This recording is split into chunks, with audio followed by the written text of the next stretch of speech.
نحمده ونصلي على رسوله الكريم اما بعد فاعوذ بالله من الشيطان الرجيم بسم الله الرحمن الرحيم رب اشرح لي صدري ويسر لي امري واحلل عقدة من لساني يفقهوا قولي۔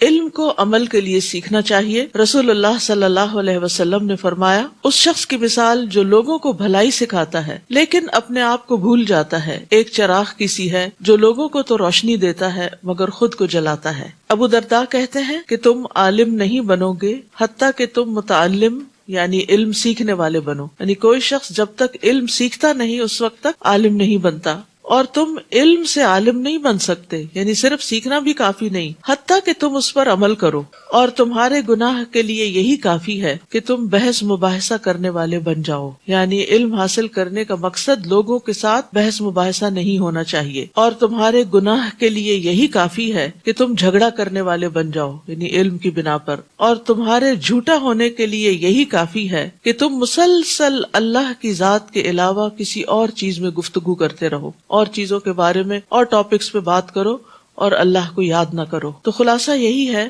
کہ انسان جو کچھ سیکھے پھر اس کے بہترین حصے پر عمل بھی کرے۔ 24واں پارہ شروع کرتی ہوں اللہ کے نام سے جو بے انتہا مہربان نہایت رحم فرمانے والا ہے۔ فمن اظلم ممن كذب على الله وكذب بالصدق اذ جاءه اليس في جہنم مثوى للكافرین۔ پھر اس شخص سے بڑھ کر ظالم کون ہوگا جس نے اللہ پر جھوٹ باندھا اور جب سچی بات اس کے سامنے آئی تو اسے جھٹلا دیا، کیا ایسے کافروں کا دوزخ میں ہی ٹھکانہ نہیں؟ یہاں اللہ سبحانہ تعالیٰ اپنے بندوں کو ڈراتے اور خبردار کرتے ہوئے فرما رہے ہیں کہ اس شخص سے بڑا کوئی ظالم نہیں ہو سکتا جو اللہ پہ جھوٹ باندھے، یعنی کسی ایسی چیز کو اللہ کی طرف منسوب کرے جو اس کے جلال کے شان کے لائق نہیں، یا پھر یہ کہ وہ نبوت کا دعویٰ کرے کہ مجھے اللہ نے نبی بنایا ہے حالانکہ اللہ نے اس کو نبی نہیں بنایا۔ اسی طرح جہالت کی بنا پر بھی اللہ سبحانہ تعالیٰ کی شان کے بارے میں، اس کی ذات کے بارے میں، اس کی صفات کے بارے میں کوئی غلط بات نہیں کرنی چاہیے، جیسے کہ سورۃ الاعراف میں آتا ہے وَأَن تَقُولُوا عَلَى اللَّهِ مَا لَا تَعْلَمُونَ،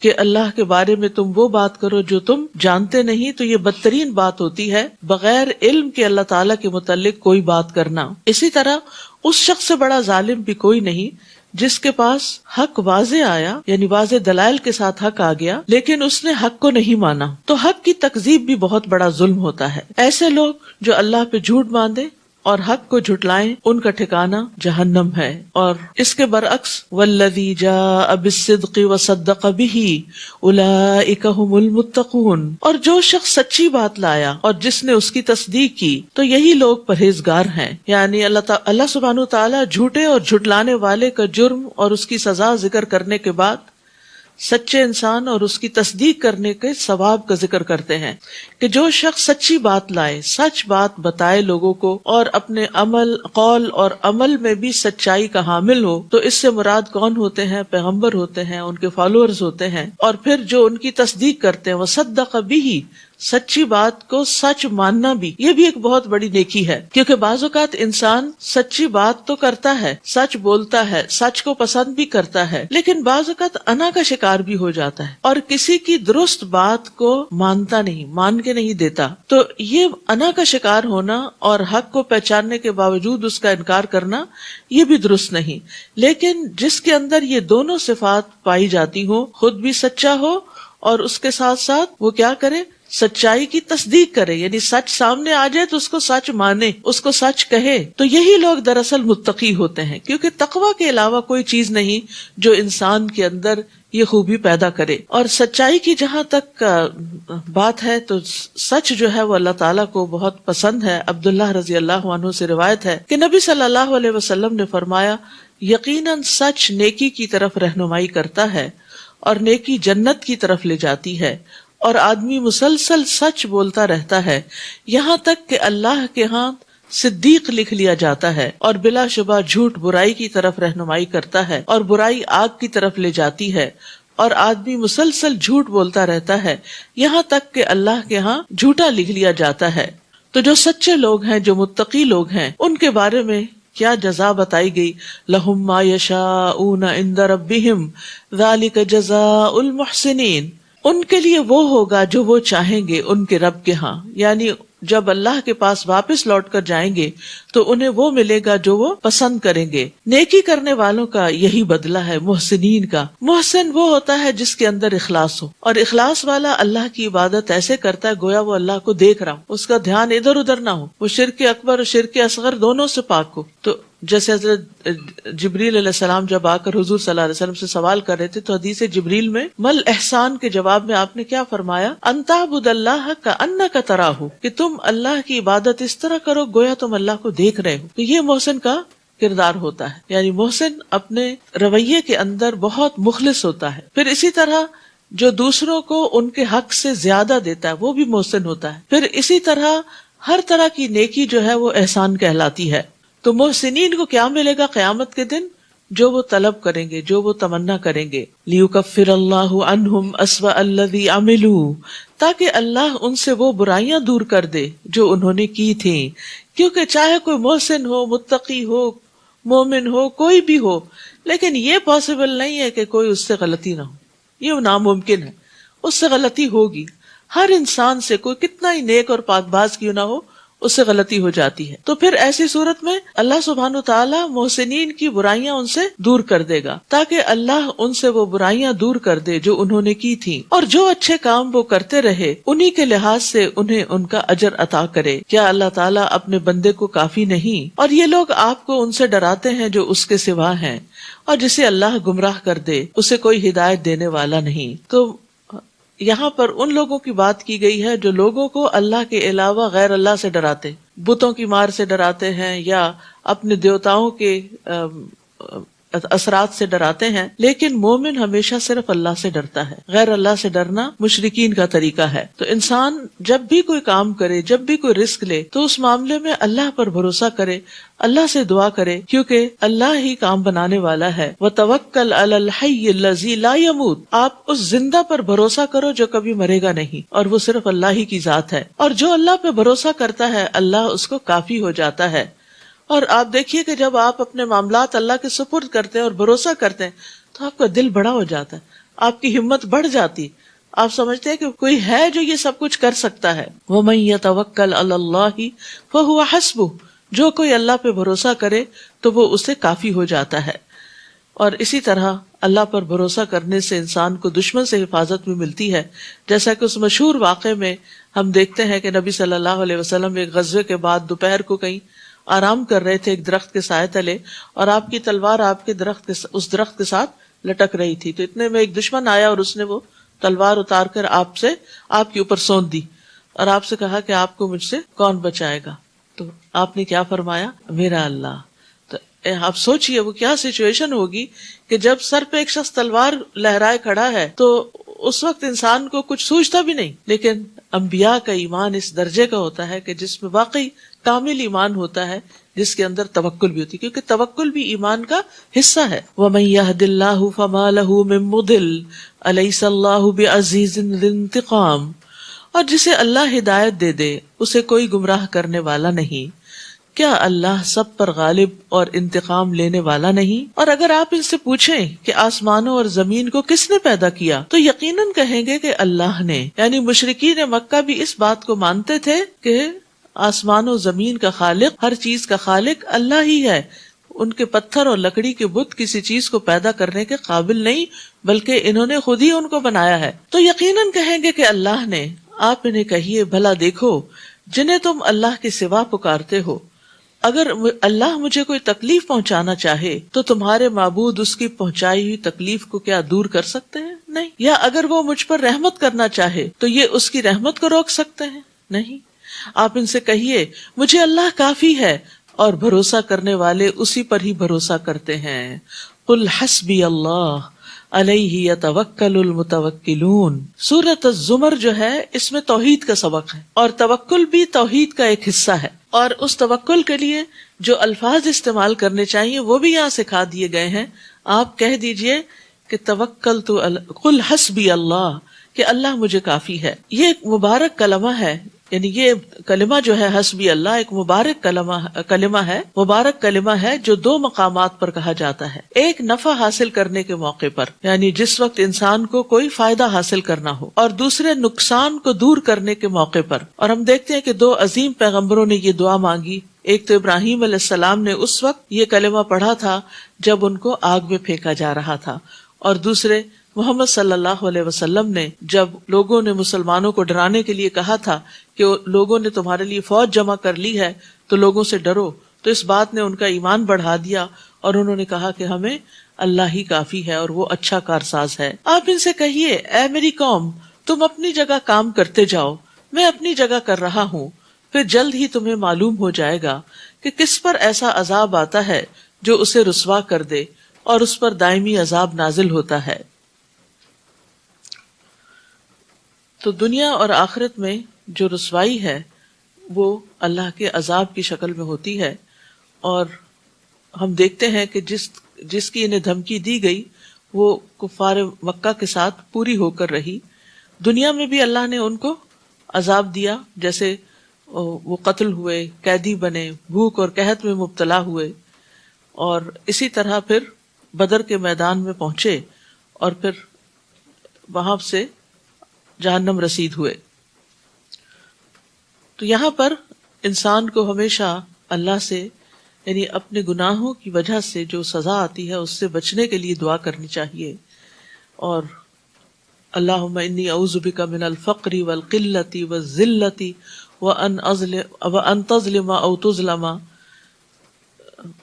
وان اظلم او اظلم. اور اسی طرح اللہم احسن عاقبتنا فی الامور کلہا واجرنا من خزی الدنیا وعذاب الآخرہ، کہ اللہ ہمارے تمام معاملات کا انجام اچھا کر اور ہمیں دنیا اور آخرت کے، دنیا کی رسوائی اور آخرت کے عذاب سے محفوظ فرما. انا انزلنا علیک الکتاب للناس بالحق، بلا شبہ ہم نے یہ کتاب تمام لوگوں کے لیے آپ پر حق کے ساتھ نازل کی ہے. پھر جو سیدھی راہ پر آ گیا تو اس کا اپنا ہی فائدہ ہے، اور جو بھٹک گیا تو اس کے بھٹکنے کا وبال بھی اسی پر ہے، اور آپ ان کے ذمہ دار نہیں. اللہ یتوفی الانفس حین موتها واللتی لم تمت فی منامها، اللہ ہی ہے جو موت کے وقت روحیں قبض کر لیتا ہے، اور جو مرا نہ ہو اس کی روح نیند کی حالت میں قبض کر لیتا ہے. پھر جس کی موت کا فیصلہ ہو چکا ہو تو اس کی روح کو تو روک لیتا ہے، اور دوسری روحیں ایک مقررہ وقت تک کے لیے واپس بھیج دیتا ہے. غور و فکر کرنے والے لوگوں کے لیے اس میں بہت سی نشانیاں ہیں. تو اس سے یہ پتہ چلتا ہے کہ جب انسان سوتا ہے تو یہ نیند جو ہے یہ موت کی بہن ہے اور موت کا ہی ایک ایکسپیرینس ہے. اور نیند کی حالت میں ایک روح چلی جاتی ہے جس کی وجہ سے انسان نہ پھر سنتا ہے اور نہ ہی اور کچھ کام کاج کر پاتا ہے، اور وہ ایک اور ہی دنیا میں ہوتا ہے. اسی بنا پہ وہ بعض اوقات مرے ہوئے لوگوں سے بھی جا ملتا ہے. تو وہ اس کی وہ روح ہوتی ہے جو مختلف جگہوں پر مختلف مشاہدات کرتی ہے. اور آپ نے سنا ہوگا کہ کئی لوگ سوتے ہیں اور پھر دوبارہ نہیں اٹھتے، یعنی سوتے میں ہی چلے جاتے ہیں، کیونکہ جس کی موت کا فیصلہ ہو چکا ہو اس کی روح واپس نہیں لوٹائی جاتی بلکہ دوسری بھی لے لی جاتی ہے جو اس کے جسم میں ہوتی ہے. اور یہاں آخر میں جو بات فرمائی گی کہ اس میں غور و فکر کرنے والوں کے لیے ایک نشانیاں ہیں، تو مقاتل کہتے ہیں کہ اس میں ان لوگوں کے لیے نشانیاں ہیں جو قیامت کے دن قبروں سے اٹھنے کے معاملے میں غور و فکر کرتے ہیں کہ قیامت کے دن دوبارہ کیسے اٹھیں گے. ایسے ہی جیسے اللہ دوبارہ دنیا میں روح بھیج دیتا ہے نیند سے جاگتے وقت، تو وہاں قبر میں بھی دوبارہ بھیجے گا اور انسان قبروں سے باہر نکل آئے گا. یعنی سونے والے کی روح کو قبض کرنا، پھر اس کو قبض کرنے کے بعد چھوڑ دینا، قیامت کے دن قبروں سے دوبارہ اٹھائے جانے پر دلیل ہے. تو انسان کو سوتے اور جاگتے وقت اپنی موت کو یاد رکھنا چاہیے. اسی لیے ہم صبح اٹھ کے کیا دعا کرتے ہیں؟ اللہم بسمک اموت و احیا، اور الحمدللہ الذی احیانا بعدما اماتنا و الیہ النشور. اور اسی طرح جب سونے لگتے ہیں تو ہاتھ گال کے نیچے رکھ کے کیا کہتے ہیں؟ بسمک ربی وضعت جنبی وبک ارفعہ ان امسکت نفسی فارحمها یا فاغفر لها، دونوں طرح آتا ہے.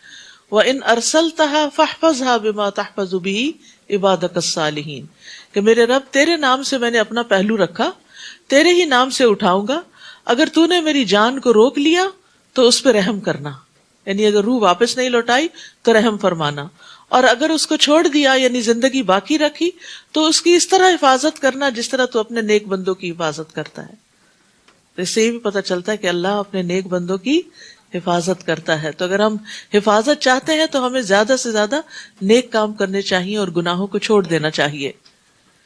کیا ان لوگوں نے اللہ کے سوا کچھ اور سفارشی بنا رکھے ہیں؟ آپ ان سے کہیے اگر وہ کسی چیز کا اختیار ہی نہ رکھتے ہوں اور نہ عقل رکھتے ہوں تو پھر سفارش کیسے کریں گے؟ آپ ان سے کہیے کہ سفارش پوری کی پوری اللہ ہی کے اختیار میں ہے، آسمانوں اور زمین میں اسی کی حکومت ہے، پھر تم اسی کی طرف لوٹائے جاؤ گے۔ اور جب اللہ اکیلے کا ذکر کیا جائے تو جو لوگ آخرت پر ایمان نہیں رکھتے ان کے دل گھٹ جاتے ہیں، اور جب اللہ کے علاوہ دوسروں کا ذکر کیا جائے تو بڑے خوش ہو جاتے ہیں۔ ہمیں بھی سوچنا چاہیے کہ ہمارا دل کس بات پہ گھٹتا ہے اور کس پہ خوش ہوتا ہے۔ کیا اللہ کے ذکر پہ تو نہیں ہمارا دل گھٹتا کہ ہاں اتنی دیر اللہ کی باتیں سننی پڑے گی یا پڑھنی ہوگی یا کرنی ہوگی کوئی، لیکن دوسری طرف مومن جو ہوتا ہے جب اللہ کا ذکر کیا جاتا ہے تو اس کا دل خوش ہو جاتا ہے، مطمئن ہو جاتا ہے، وہ دل لگا کے وہ بات سنتا ہے۔ اور مشرکین کیا کرتے تھے؟ غیر اللہ کے ذکر سے خوش ہوتے تھے اور اللہ کے ذکر پر ان کے دل گھٹ جاتے تھے۔ اور یہ ہر انسان پہ ویری کرتا ہے کہ وہ کس چیز کو پسند کرتا ہے، کیونکہ جو جس چیز کو پسند کرتا ہے اس کا ذکر آتے ہی اس کے منہ پہ مسکراہٹ آ جاتی۔ یعنی آپ دیکھیے اپنی عام زندگی میں بھی کہ کون سی چیزیں ہیں جن کے ذکر سے بھی آپ خوش ہو جاتے ہیں، تو یقیناً وہ چیزیں ہوں گی جو آپ کی پسندیدہ ہیں، اور کون سی چیزیں ہیں جن کا نام سنتے ہی آپ کے اندر ایک وحشت اور گھبراہٹ شروع ہو جاتی ہے۔ تو اس سے بھی آپ اپنا جائزہ لے سکتے ہیں کہ آپ کہاں کھڑے ہیں، یعنی آپ کا ایمان کتنا ہے اور آپ کی دلچسپیاں کتنی ہیں۔ تو ایمان والے جو ہیں وہ دن کے مختلف اوقات میں اللہ کو یاد کرتے ہیں اور اس کی طرف رجوع کرتے ہیں اور خوش ہوتے ہیں۔ مثلاً آپ صبح اٹھتے ہیں تو اللہ کو یاد کرتے ہیں، اذان سنتے ہیں تو اللہ کو یاد کرتے ہیں، وضو کرتے ہیں تو پھر اللہ کا ذکر کرتے ہیں، نماز بذات خود ذکر ہے، نماز کے بعد بھی کرتے ہیں، پھر صبح و شام کی اذکار کرتے ہیں، کھانا کھاتے ہیں۔ تو یہ اس طرح کی جتنی بھی دعائیں ہیں یہ ساری ایک کتاب ہے، دعا کیجیے، چھوٹی سی کتاب ہے اور اسٹال پہ اویلیبل بھی ہے۔ اس میں دن میں اور مختلف مواقع پہ جو دعائیں مومن کرتا ہے، قرآن کی دعائیں، سنت سے دعائیں، والدین کے لیے دعائیں، بخشش کی دعائیں، آئینہ دیکھنے کی دعائیں، اور بہت سی دعائیں جو انسان کو کرنی چاہیے، جو نبی صلی اللہ علیہ وسلم سے ثابت ہے۔ میں سمجھتی ہوں ہر گھر میں یہ کتاب ہونی چاہیے تاکہ کسی بھی موقع کی مناسبت سے وہ دعائیں نکال کر انسان پڑھ سکتا ہے، یا روٹین میں بھی انسان تھوڑی تھوڑی کر کے روز ان چیزوں کو یاد بھی کر سکتا ہے اور پڑھ بھی سکتا ہے۔ قل اللہم فاطر السماوات والارض عالم الغیب والشہادہ انت تحکم بین عبادک فیما کانوا فیہ یختلفون۔ آپ کہیے اے اللہ، آسمانوں اور زمین کے پیدا کرنے والے، غیب اور حاضر کو جاننے والے، تو ہی اپنے بندوں میں ایسی چیز کا فیصلہ کرے گا جس میں وہ اختلاف کر رہے ہیں، اور اگر ان ظالموں کو زمین کی ساری دولت میسر ہو اور اتنی ہی اور بھی ہو تو وہ روز قیامت کے برے عذاب سے بچنے کے لیے فدیے میں دینے کو تیار ہو جائیں گے۔ اس دن اللہ کی طرف سے ان کے لیے ایسا عذاب ظاہر ہوگا جو ان کے وہم و گمان میں بھی نہ ہوگا۔ تو یہاں ہم دیکھتے ہیں کہ یہ جو بات ہے نا، وَبَدَا لَهُم مِّنَ اللَّهِ مَا لَمْ يَكُونُوا يَحْتَسِبُونَ، کہ اس دن اللہ کی طرف سے ایسا عذاب ظاہر ہوگا جس کا انہوں نے سوچا بھی نہ ہوگا۔ تو پائس پری ڈیسیسرز، اسلاف جو تھے، وہ اس آیت سے بہت ڈرتے تھے کہ کہیں ایسا نہ ہو کہ ہم یہ سمجھیں کہ ہم بڑے اچھے اچھے کام کر رہے ہیں اور کل جائیں اور وہاں دیکھیں تو وہ اچھے کاموں میں شامل ہی نہیں ہوئے ہوں۔ مجاہد کہتے ہیں کہ انہوں نے ایسے عمل کیے جنہیں وہ نیک سمجھتے تھے لیکن اصل میں وہ برے تھے، انٹینشن کی وجہ سے ہو گئے، یا طریقہ غلط تھا، یا کوئی بدعت تھی، اور ہو سکتا ہے کہ انہوں نے یہ گمان کر لیا ہو کہ ان کے یہ گناہ توبہ کے بغیر ہی معاف ہو جائیں گے. یہ تو چھوٹی سی بات ہے. دیکھیں جن گناہوں کو ہم چھوٹا سمجھتے ہیں نا ان پہ توبہ نہیں کرتے، لیکن کل کو وہی بہت بڑے بن سکتے ہیں. سفیان ثوری کہتے ہیں ریاکاری کرنے والوں کے لیے تباہی ہے، تباہی ہے. یہ آیت ان کے بارے میں ہے، یہ ان کا قصہ ہے. اکرمہ بن عمار کہتے ہیں کہ محمد بن منقدر اپنی موت کے وقت بہت زیادہ گھبرائے، گھبراہٹ طاری ہو گئی. تو ان کو کہا گیا یہ خوف اور گھبراہٹ کس بات پہ ہے؟ انہوں نے کہا کہ اللہ کی کتاب میں ایک آیت ہے جس سے میں ڈرتا ہوں، اور وہ ہے وَبَدَا لَهُم مِّنَ اللَّهِ مَا لَمْ يَكُونُوا يَحْتَسِبُونَ. اور میں ڈرتا ہوں کہ میرے سامنے وہ کچھ نہ آ جائے جس کا مجھے گمان بھی نہ ہو، خیال بھی نہ ہو. ہم اپنے بارے میں یہ سمجھتے رہیں کہ ہاں سب اچھا ہے اور ہم نیک ہیں اور اچھے فرشتے آئیں گے جان لینے کے لیے، اور قبر میں بھی سب ٹھیک ہوگا اور آخرت میں بھی ہم امن میں ہوں گے. کس کو پتا؟ تو انسان کو کبھی بھی بے خوف نہیں ہونا چاہیے، اور انسان کو اللہ سے ڈرتے رہنا چاہیے، کیونکہ بعض اوقات ہماری پرسیپشنز جو ہیں وہ درست نہیں ہوتی. ہم چیزوں کو کسی اور طرح دیکھ رہے ہوتے ہیں حالانکہ وہ کچھ اور ہوتی ہیں. اور جو کام وہ کر رہے ہیں اور جو کام وہ کرتے رہے اس کے برے نتائج ان کے سامنے آ جائیں گے، اور جس عذاب کا وہ مذاق اڑایا کرتے تھے وہ انہیں آ گھیرے گا. انسان کو جب کوئی تکلیف پہنچتی ہے تو ہمیں پکارتا ہے، پھر جب ہم اسے اپنی نعمت سے نوازتے ہیں تو کہتا ہے مجھے تو یہ چیز علم اور تجربے کی بنا پر حاصل ہوئی ہے. بات یوں نہیں بلکہ یہ ایک آزمائش ہوتی ہے، مگر ان میں سے اکثر نہیں جانتے. دنیا میں بھی انسان بڑی غلط فہمیوں کا شکار رہتا ہے کہ جب اس کو کوئی نعمت ملتی ہے، کوئی کامیابی ملتی ہے تو وہ کیا کہتا ہے کہ یہ تو اس بنا پر ہے کہ میں اس کا تجربہ رکھتا تھا، میں نے اس پہ محنت کی اور یہ میرے علم کی وجہ سے مجھے ملی ہے، یا اللہ نے مجھے وہ چیز سکھائی تھی تو اس وجہ سے. بلکہ حقیقت یہ ہے کہ یہ فتنہ ہے، اور اللہ سبحانہ تعالی یعنی ہر نعمت جو ہے ایک آزمائش ہے. انسان کو یہ سوچنا چاہیے. اب مثال کے طور پر ہمیں اگر نعمت قرآن ملتی ہے تو اس میں ہمارا امتحان بھی ہے کہ ہم اس پر اب جو پڑھ لیا سن لیا عمل کتنا کرتے ہیں، اپنی زندگی کو کتنا بدلتے ہیں. وَلَكِنَّ أَكْثَرَهُمْ لَا يَعْلَمُونَ. لیکن اکثر لوگ یہ بات، یہ نکتہ نہیں جانتے، یہ سمجھتے نہیں کہ نعمت آزمائش ہیں اور انسان کا امتحان ہے جس کے وجہ سے اللہ تعالیٰ انہیں ڈھیل دے کے پھر پکڑتا بھی ہے. ایسی ہی بات ان لوگوں نے بھی کہی تھی جو ان سے پہلے گزر چکے، پھر وہ چیز ان کے کسی کام نہ آئی جو وہ کما رہے تھے. یعنی پہلے لوگوں کو بھی اپنے علم اور ہنر اور فن پہ بڑا مان تھا، لیکن وہ چیزیں انہیں اللہ کے عذاب سے بچا نہ سکیں. چنانچہ اپنی بری کمائی کے برے نتائج انہیں بھگتنے پڑے. اور ان لوگوں میں سے جو ظلم کر رہے ہیں اور ان لوگوں میں سے جو ظلم کر رہے ہیں وہ بھی عنقریب اپنے کاموں کے برے نتائج بھگت لیں گے، اور یہ لوگ ہمیں عاجز کر سکنے والے نہیں ہیں. کیا انہیں معلوم نہیں کہ اللہ جس کے لیے چاہتا ہے رزق کشادہ کر دیتا ہے اور جس کے لیے چاہتا ہے تنگ کر دیتا ہے. اس میں بھی ان لوگوں کے لیے کئی نشانیاں ہیں جو ایمان لاتے ہیں. قُلْ يَا عِبَادِيَ الَّذِينَ أَسْرَفُوا عَلَىٰ أَنفُسِهِمْ لَا تَقْنَطُوا مِن رَحْمَةِ اللَّهِ إِنَّ اللَّهَ يَغْفِرُ الذُّنُوبَ جَمِيعًا إِنَّهُ هُوَ الْغَفُورُ الرَّحِيمُ. آپ لوگوں سے کہہ دیجئے اے میرے بندو جنہوں نے اپنی جانوں پر زیادتی کر لی ہے، اللہ کی رحمت سے مایوس نہ ہو. اللہ یقیناً سارے ہی گناہ معاف کر دیتا ہے کیونکہ وہ غفور الرحیم ہے. یعنی اللہ سبحانہ تعالی اگلے پچھلے سارے گناہوں کو معاف کر سکتا ہے.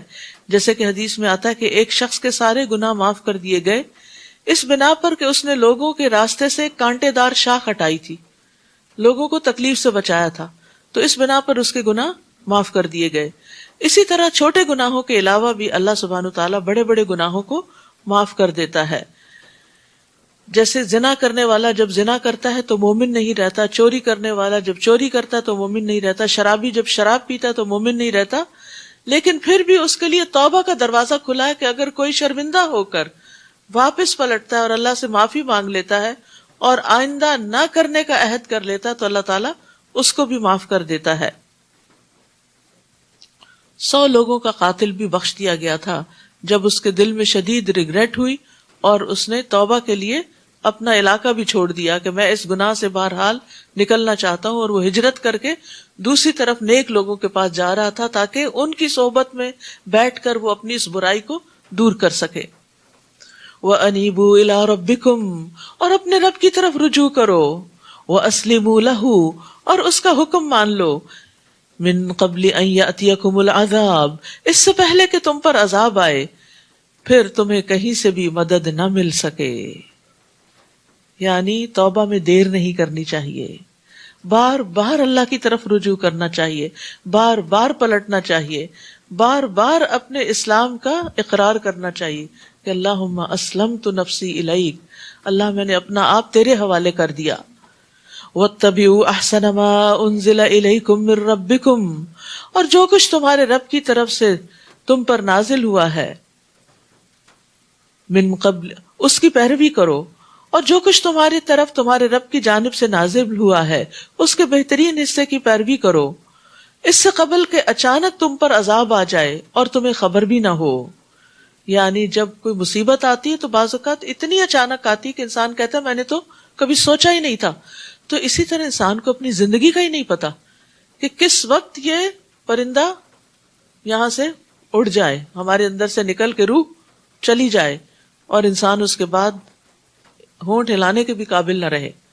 تو اس لیے انسان کو جو مہلت ملی ہے، جو موقع ملا ہے، جو وقت ملا ہے، اس سے فائدہ اٹھا لے۔ ان تقول نفس یا حسرتا علی ما فرطت فی جنب اللہ وان کنت لمن الساخرین، کہیں ایسا نہ ہو کہ اس وقت کوئی کہنے لگے، یعنی جب مصیبت سامنے آ جائے، موت سامنے آ جائے، جب توبہ کا دروازہ بند ہو جائے، افسوس میری اس کوتاہی پر جو میں اللہ کے حق میں کرتا رہا، اور میں تو مذاق اڑانے والوں میں سے تھا، یعنی میں نے تو دین کو کبھی سیریسلی لیا ہی نہیں تھا، میں نے تو اس کو بس ایک کھیل تماشا بنا رکھا تھا۔ یا یوں کہے لو ان اللہ ہدانی لکنت من المتقین، اگر اللہ مجھے ہدایت دیتا تو میں بھی پرہیزگاروں میں سے ہوتا۔ یا جب عذاب دیکھے تو کہنے لگے لو ان لی کرۃ فاکون من المحسنین، مجھے ایک اور موقع مل جائے تو میں نیک کام کرنے والوں میں شامل ہو جاؤں۔ بلا قد جاءتک آیاتی فکذبت بها واستکبرت وکنت من الکافرین، اللہ فرمائے گا کیوں نہیں، تیرے پاس میری آیات آئیں تو تو نے انہیں جھٹلا دیا اور اکڑ بیٹھا، اور تو تھا ہی کافروں میں سے، انکار کرنے والوں میں سے، یعنی تو نے مان کر ہی نہیں دیا۔ وَيَوْمَ الْقِيَامَةِ تَرَى الَّذِينَ كَذَبُوا عَلَى اللَّهِ وُجُوهُهُمْ مُسْوَدَّةٌ، جن لوگوں نے اللہ پر جھوٹ بولا تھا قیامت کے دن آپ دیکھ لیں گے کہ ان کے چہرے سیاہ ہو رہے ہوں گے۔ پارے کا آغاز اسی بات سے شروع ہوگا نا، اسی بات سے شروع ہوا ہے، پارے کا آغاز اسی بات سے شروع ہوا ہے کہ اس سے بڑا ظالم کون ہے جو اللہ پہ جھوٹ باندھے جو اللہ پہ جھوٹ باندھے، اور یہاں اس کی سزا بتا دی گئی کہ جو اللہ پہ جھوٹ باندھتے ہیں قیامت کے دن ان کے چہرے سیاہ ہوں گے۔ کیا جہنم میں تکبر کرنے والوں کا ٹھکانہ نہیں، یعنی بہت ہے۔ وَيُنَجِّ اللَّهُ الَّذِينَ اتَّقَوْا بِمَفَازَتِهِمْ لَا يَمَسُّهُمُ السُّوءُ وَلَا هُمْ يَحْزَنُونَ، اور جو لوگ اللہ سے ڈرتے رہے اللہ انہیں ان کی کامیابی کی وجہ سے ہر جگہ پر نجات دے گا، انہیں نہ تو کوئی تکلیف پہنچے گی اور نہ وہ غم زدہ ہوں گے۔ اللہ خالق کل شیء وہو علی کل شیء وکیل، اللہ ہی ہر چیز کا خالق ہے، ہر چیز اللہ نے پیدا کی ہے، اور وہی ہر چیز کا نگہبان بھی ہے، سب چیزوں کی نگرانی بھی وہی کر رہا ہے کہ یہ چیزیں کیسے کام کر رہی ہیں، اس کی منشا کے مطابق یا نہیں۔ لہو مقالید السماوات والارض، آسمانوں اور زمین کی کنجیاں اسی کے پاس ہیں، سارے خزانوں کا مالک وہی ہے، اور جن لوگوں نے اللہ کی آیات کا انکار کیا وہی خسارہ اٹھانے والے ہیں۔ آپ ان سے کہیے اے جاہلو، کیا تم مجھے یہ مشورہ دیتے ہو، کیا تم مجھے یہ مشورہ دیتے ہو کہ میں اللہ کے سوا کسی دوسرے کی عبادت کروں؟ افغیر اللہ تأمرونی اعبد ایھا الجاہلون، حالانکہ آپ کی طرف یہ وحی کی جا چکی ہے اور ان لوگوں کی طرف بھی جو آپ سے پہلے تھے کہ اگر آپ نے شرک کیا تو آپ کے عمل بھی برباد ہو جائیں گے اور آپ خسارہ اٹھانے والوں میں شامل ہو جائیں گے۔ یعنی شرک کا گناہ کسی سے بھی قابل قبول نہیں، تو اس لیے انسان کو سب سے زیادہ جس چیز کی فکر ہونی چاہیے وہ اپنی زندگی سے شرک نکالنے کی. اور وہ کب نکالے گا؟ جب اس کو پتا ہوگا کہ شرک ہے کیا. کیونکہ اگر یہ پتا ہی نہیں کہ شرک کیا ہے تو شرک سے نکلے گا کیسے انسان؟ تو اس لیے فَاعْلَمْ أَنَّهُ لَا إِلَهَ إِلَّا هُوَ، اس بات کا علم حاصل کرو کہ اللہ تعالیٰ ایک ہے. اور کون سی چیزیں اللہ کی ذات میں یا صفات میں شریک بن جاتی ہیں اور کیا کہنا شرک ہو جاتا ہے، ان باتوں کا خوب علم ہونا چاہیے، ورنہ تو اللہ سبحانہ وتعالیٰ شرک کو معاف نہیں کرے گا، باقی گناہ تو چاہے سزا دیے بغیر معاف کر دے یا سزا دے کے معاف کرے. بل اللہ فاعبد وکم من الشاکرین، بلکہ آپ اللہ ہی کی عبادت کیجئے اور اس کے شکر گزار بن کر رہیے. اور ان لوگوں نے اللہ کی قدر نہیں کی جیسا کہ اس کی قدر کرنے کا حق ہے. قیامت کے دن ساری زمین اس کی مٹھی میں اور تمام آسمان اس کے دائیں ہاتھ میں لپیٹے ہوئے ہوں گے. وہ ان باتوں سے پاک اور بالا تر ہے جو یہ لوگ اس کے شریک ٹھہراتے ہیں. اللہ سبحانہ تعالیٰ کی عظمت اور قدر کو حقیقت میں ہم لوگ نہیں پہچانتے، نہیں جانتے. لیکن یہ ہے کہ اگر انسان جان لے تو پھر وہ اس کے اندر لازماً اللہ کی عبادت کا شوق آ جائے، وہ اس کے آگے جھک جائے. کیونکہ ہوتا ہی ہے کہ دنیا میں جب ہم کسی سے انسپائر ہوتے ہیں اور وہ ہمارے ہی جیسے انسان ہوتے ہیں، تھوڑی بہت اگر ان کی کوئی اچیومنٹ ہوتی ہے تو ہم ان کے آگے جھک جاتے ہیں، ان کے مطیع ہو جاتے ہیں، سرنگوں ہو جاتے ہیں. تو سوچئے کہ جو شخص اللہ کو پہچان لے پھر کیا وہ اللہ کے آگے نہیں جھکے گا؟ ہو ہی نہیں سکتا کہ وہ اللہ کے آگے پھر نہ جھکے. تو یہ اللہ کی ناقدری ہے، اللہ کو پہچاننا نہ پہچاننا ہے کہ انسان پھر اس کی طرف رجوع نہیں کرتا. عبداللہ ابن عمر کہتے ہیں کہ رسول اللہ صلی اللہ علیہ وسلم نے فرمایا، قیامت کے دن اللہ عز و جل آسمانوں کو لپیٹ لے گا، پھر انہیں اپنے دائیں ہاتھ میں لے کے فرمائے گا، میں بادشاہ ہوں، کہاں ہے جبار، کہاں ہے تکبر کرنے والے. پھر زمینوں کو اپنے بائیں ہاتھ میں لے کر لپیٹے گا اور فرمائے گا، میں بادشاہ ہوں، کہاں ہے جبار، کہاں ہے تکبر کرنے والے. تو اللہ کے سامنے تو کوئی پر نہیں مار سکتا. اس لیے جب ہم اللہ اکبر کہیں تو واقعی دل سے کہا کریں کہ وہی سب سے بڑا ہے. اور جب سور پھونکا جائے گا تو جو بھی آسمانوں اور زمین میں موجود مخلوق ہے سب بے ہوش ہو کر گر پڑیں گے مگر جسے اللہ بچانا چاہے. پھر جب دوسری بار سور پھونکا جائے گا تو فوراً سب کے سب اٹھ کر دیکھنے لگیں گے. وَأَشْرَقَتِ الْأَرْضُ بِنُورِ رَبِّهَا، اور زمین اپنے رب کے نور سے جگمگا اٹھے گی، چمک اٹھے گی. اور سب کی کتاب اعمال لا کر رکھ دی جائے گی، بک آف ڈیڈ. اور انبیاء اور تمام گواہ حاضر کیے جائیں گے اور لوگوں میں انصاف کے ساتھ فیصلہ کیا جائے گا اور ان پر ظلم نہیں کیا جائے گا. یہ تفصیل بتا دی گئی کہ یہ سب کچھ ہوگا کیسے. اس کے بعد بھی اگر کوئی شخص یہ سمجھے کہ کوئی پتہ نہیں حساب ہے کہ نہیں اور ملاقات ہے کہ نہیں اور جنت ہے کہ نہیں اور جہنم ہے کہ نہیں، یقین ہی نہ ہو اس کے اندر، تو پھر اس کا طرز عمل کیسے بدل سکتا ہے. تو اب یہ تو قرآن ہمیں بتا رہا ہے نا کہ اس دن زمین کیسی ہوگی اور کس طرح نامہ اعمال رکھا جائے گا اور کس طرح انبیاء اور گواہ آ جائیں گے اور پھر ہر شخص کا فیصلہ کیا جائے گا، ہر شخص کے اعمال تولے جائیں گے.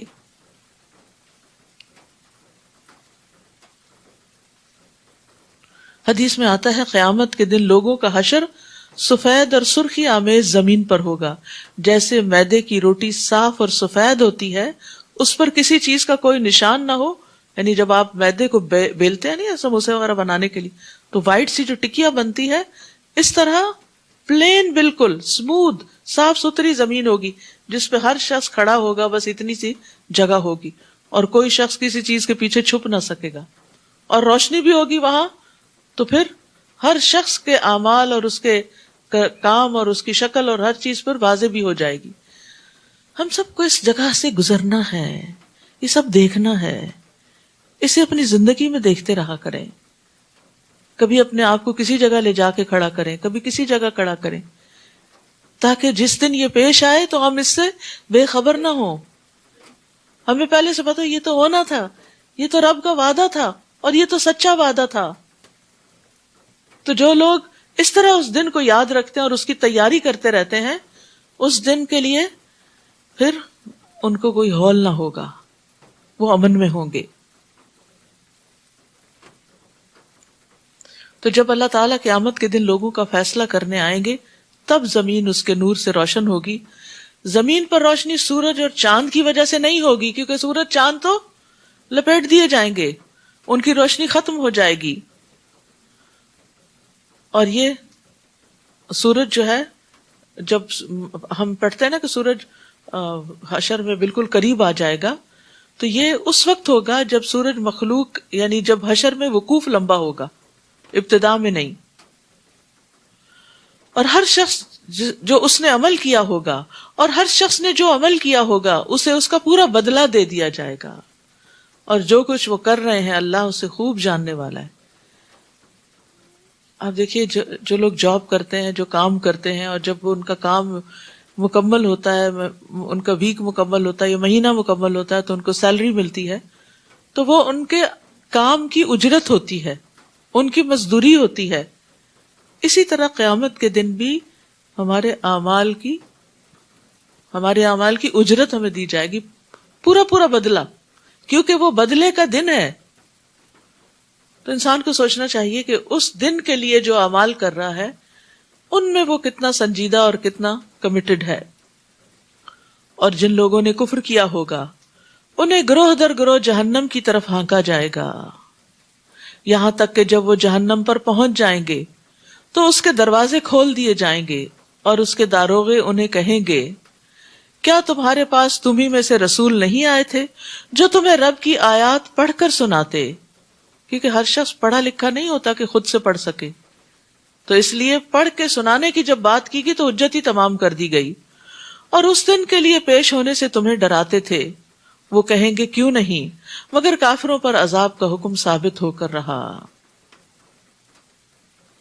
اب یہ ہے کہ کفار کے بھی مختلف گروہ ہوں گے، یعنی جس طرح کے مجرم ہوں گے وہ ایسے لوگ اکٹھے کر دیے جائیں گے، مخصوص دروازے سے داخل ہوں گے۔ اسی طرح متقی لوگوں کے بھی الگ الگ گروہ ہوں گے، کوئی مقربین ہوں گے اور کوئی صالحین ہوں گے اور کوئی انبیاء ہوں گے، شہداء ہوں گے۔ تو جنت کے بھی مختلف درجے ہیں اور مختلف لیولز ہیں، اور پھر جیسا جس کا عمل ہوگا۔ قیل ادخلوا ابواب جہنم خالدین فیہا فبئس مثوی المتکبرین، انہیں کہا جائے گا یعنی جہنم والوں کو کہ جہنم کے دروازوں سے داخل ہو جاؤ، تم ہمیشہ اس میں رہو گے، تکبر کرنے والوں کے لیے یہ کیسا برا ٹھکانہ ہوگا۔ اور جو لوگ اپنے رب سے ڈرتے رہے انہیں گروہ در گروہ جنت کی طرف چلایا جائے گا، یہاں تک کہ جب وہ اس کے پاس پہنچ جائیں گے اور اس کے دروازے پہلے سے ہی کھول دیے جائیں گے تو اس کے داروغے انہیں کہیں گے تم پر سلامتی ہو، خوش ہو جاؤ اور ہمیشہ کے لیے جنت میں داخل ہو جاؤ۔ تو یہاں جنتیوں کے گروہوں کا بھی ذکر ہے کہ ان کے تقوی کے لیول کے اعتبار سے ان کے گروہ بنیں گے۔ ابو ہریرہ کہتے ہیں کہ نبی صلی اللہ علیہ وسلم نے فرمایا پہلی جماعت جو جنت میں داخل ہوگی ان کے چہرے 14ویں رات کے چاند کی طرح چمکتے ہوں گے، اور جو ان کے بعد داخل ہوں گے وہ جگمگاتے ستاروں کی طرح ہوں گے، ان سب کے دل الفت و محبت میں ایک شخص کی طرح ہوں گے، ان میں سے نہ کسی کا بات میں اختلاف ہوگا، نہ باہم دشمنی ہوگی۔ یہ اہل جنت کی شان ہے کہ آپس میں نہ دل میں کوئی بات اور نہ زبان پہ کوئی بات، کوئی کلیشز نہیں ہوں گے، کوئی اختلاف نہیں ہوں گے، بلکہ ایک دل کی طرح ہوں گے، سب ایک دوسرے سے محبت کرتے ہوں گے۔ جنت کا دروازہ سب سے پہلے آپ صلی اللہ علیہ وسلم کے لیے کھولا جائے گا۔ رسول اللہ صلی اللہ علیہ وسلم نے فرمایا میں قیامت کے دن جنت کے دروازے پر آؤں گا اور اسے کھلواؤں گا، پھر جنت کا داروغہ کہے گا آپ کون ہیں؟ میں کہوں گا محمد۔ وہ کہے گا مجھے آپ سے پہلے کسی کے لیے دروازہ کھولنے کا حکم نہیں دیا گیا، یعنی آپ ہی ایک طرح سے افتتاح کریں گے، اوپننگ کریں گے، سب سے پہلے آپ انٹر ہوں گے اور پھر آپ کی امتی ساتھ داخل ہوں گے۔ اور اس وقت وہ کیا کہیں گے؟ وَقَالُوا الْحَمْدُ لِلَّهِ الَّذِي صَدَقَنَا وَعْدَهُ، وہ کہیں گے اللہ کا شکر ہے جس نے ہمارے ساتھ اپنا وعدہ سچا کر دکھایا اور ہمیں اس سرزمین کا وارث بنا دیا کہ اس جنت میں ہم جہاں چاہیں رہیں۔ عمل کرنے والوں کے لیے یہ کیسا اچھا اجر ہے۔ اتنی چوائسز ہوں گی ہر جنتی کے لیے کہ جہاں اس کا دل چاہے گا وہ چلا جائے گا.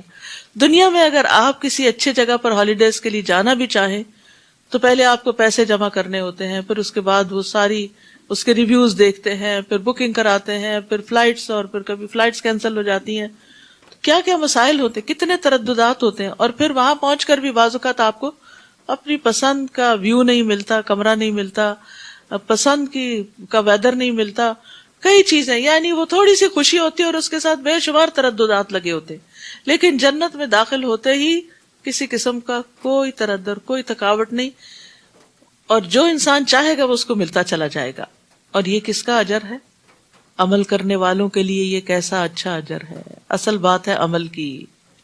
وَتَرَى الْمَلَائِكَةَ حَافِّينَ مِنْ حَوْلِ الْعَرْشِ، نیز اس دن آپ دیکھیں گے کہ فرشتے عرش کے گرد حلقہ باندھے ہوئے، یعنی سراؤنڈ کر رہے ہوں گے، اپنے رب کی تعریف کے ساتھ تسبیح کر رہے ہیں، اور لوگوں میں انصاف کے ساتھ فیصلہ کیا جائے گا، اور سب کہیں گے وقیل الحمد للہ رب العالمین، سب تعریف اللہ کے لیے ہے جو تمام جہانوں کا رب ہے. یعنی پوری کائنات اللہ کی حمد کر رہی ہوگی، آسمان والے، زمین والے، نیک اور بد، جن و انس، حتیٰ کہ آگ والے بھی اللہ کی حمد بیان کریں گے. تو الحمدللہ آدم علیہ السلام کا پہلا جملہ تھا. مومن کی جان نکلتی ہے تو وہ الحمدللہ کہہ رہا ہوتا ہے. جنت میں داخلے پر ایمان والے الحمدللہ کہیں گے، الحمدللہ الذی ہدانا لہذا. اور جنتیوں کا تو پھر کھانا پینا ہی یہی ہوگا، یعنی اللہ کی حمد و ثنا. نبی صلی اللہ علیہ وسلم فرماتے ہیں یقیناً اہل جنت اس میں کھائیں گے جنت میں اور پیئیں گے، لیکن نہ اس میں تھوکیں گے، نہ پیشاب کریں گے، نہ رفع حاجت ہوگی، اور نہ ہی ناک سے ریزش گرائیں گے. کوئی گندگی نہیں ہوگی، کوئی بیڈ ڈسکریشن نہیں ہوگی. صحابہ نے پوچھا پھر ان کے کھانے کا کیا بنے گا، یعنی جو کھانا اندر لے کے جائیں گے اس کا کیا ہوگا؟ آپ نے فرمایا ایک ڈکار آئے گا اور کستوری کے پسینے کی طرح پسینہ آئے گا، یعنی خوشبودار پسینے کی شکل میں وہ جسم سے نکل جائے گا. ان کو تسبیح و تحمید اس طرح الہام کر دیے جائیں گے جس طرح سانس کو الہام کر دیا جاتا ہے. سانس کو اللہ نے الہام کیا، اسی لیے خود ہی خود کام کر رہا ہے، ہمیں اس کو کھینچنا نہیں پڑتا. اگر ہر دفعہ ہمیں کھینچ کے باہر نکالنا پڑتا تو کیا حال ہوتا، یعنی سانس کے لیے زور نہیں لگانا پڑتا. تو وہاں بھی تسبیح پڑھنے کے لیے بھی زبان ایسی رواں ہو جائے گی. کچھ لوگ دنیا میں بھی اتنا اللہ کا ذکر کرتے ہیں کہ ان کی زبانوں پہ تسبیح پھر اٹکتی نہیں، چلتی چلی جاتی. اب دیکھیں کہ جب رات کو نبی صلی اللہ علیہ وسلم سوتے تھے تو سبحان اللہ تسبیح کرتے تھے، سبحان اللہ پڑھتے تھے، تسبیح کرتے تھے. تو آپ بھی ذرا تجربہ کر کے دیکھیں کہ کیا آپ کی زبان چلتی ہے، کیونکہ کچھ دن ہوتے ہیں جن میں انسان تسبیح کرتے کرتے سوتا ہے، اور کچھ دن ایسے ہوتے ہیں کہ جب زبان اٹکتی ہے. تو سوچے کریں کہ آج اٹکی کیوں ہے، کہیں اللہ سبحانہ تعالیٰ کے حق میں کوئی ایسی کمی تو نہیں کی، کوئی ایسا گناہ تو نہیں کیا کہ زبان اٹک رہی ہے اور توفیق نہیں ہو رہی مجھے.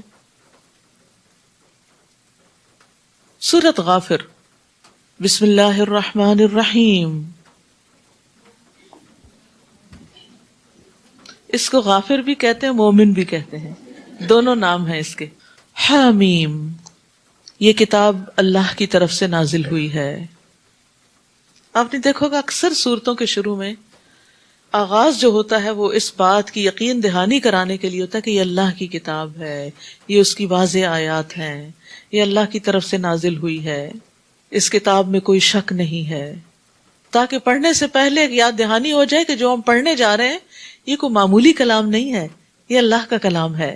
یہ کتاب اللہ کی طرف سے نازل ہوئی ہے جو غالب ہے، سب کچھ جاننے والا ہے، وہ گناہ بخشنے والا، توبہ قبول کرنے والا، سخت سزا دینے والا اور صاحب فضل ہے. اس کے سوا کوئی الہ نہیں، اسی کی طرف سب کو لوٹ کر جانا ہے.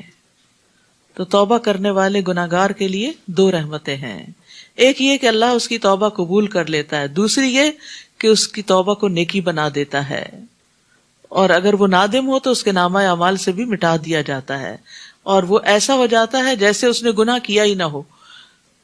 التائب من الذنب کمن لا ذنب لہ، گناہ سے توبہ کر لینے والا ایسا ہو جاتا ہے جیسے اس نے گناہ کیا ہی نہیں تھا، صاف ستھرا ہو جاتا ہے۔ تو جس طرح ہم جسمانی طہارت کا اہتمام کرتے ہیں، اسی طرح ہمیں اپنی روحانی طہارت کا بھی اہتمام کرتے رہنا چاہیے۔ اس کو بڑھاپے کے لیے نہیں چھوڑ دینا چاہیے، حج عمرے کے لیے نہیں چھوڑ دینا چاہیے کہ وہاں جائیں گے تو توبہ کریں گے۔ ڈیلی بیسس پر توبہ ہونی چاہیے۔ ایک دن منہ نہ دھوئیں تو آپ دیکھیں کیا حال ہوتا ہے آپ کا۔ ایک دن تجربہ کریں، جب نماز نہیں پڑھنی تو منہ نہ دھوئیں، پھر کیسا دن ہوگا؟ ایسے لگے جیسے کوئی بوجھ اٹھا کے پھر رہے ہیں، حالانکہ وہ فزیکلی تو کوئی بوجھ نہیں ہوتا۔ تو اسی طرح اگر ایک دن بھی توبہ نہیں کرتے تو دلوں پہ بوجھ آ جاتا ہے، اور اس بوجھ کے ساتھ پھر ہم پریشان چلتے پھرتے رہتے ہیں۔ تو جب بھی دل تنگ ہو، جب بھی دل پہ پریشانی ہے، اکیلے بیٹھ جائیں، تھوڑا سا روئیں، اللہ سے باتیں کریں، معافی مانگیں، کیونکہ اللہ سبحانہ وتعالیٰ اخلاص کے ساتھ کی ہوئی دعا قبول کرتا ہے، غافل دل کی نہیں۔ کیونکہ بعض اوقات ہم دعا مانگ رہے ہوتے ہیں، دھیان ہمارا کہیں سے کہیں ہوتا ہے۔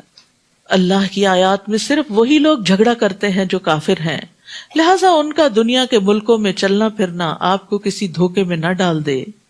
ان سے پہلے قوم نوح اور رسولوں کے مخالف کئی جماعتوں نے انہیں جھٹلایا، اور ہر قوم نے اپنے رسول کو گرفتار کرنے کا ارادہ کیا اور باطل کے ساتھ جھگڑا کیا تاکہ باطل سے حق کو شکست دے سکیں۔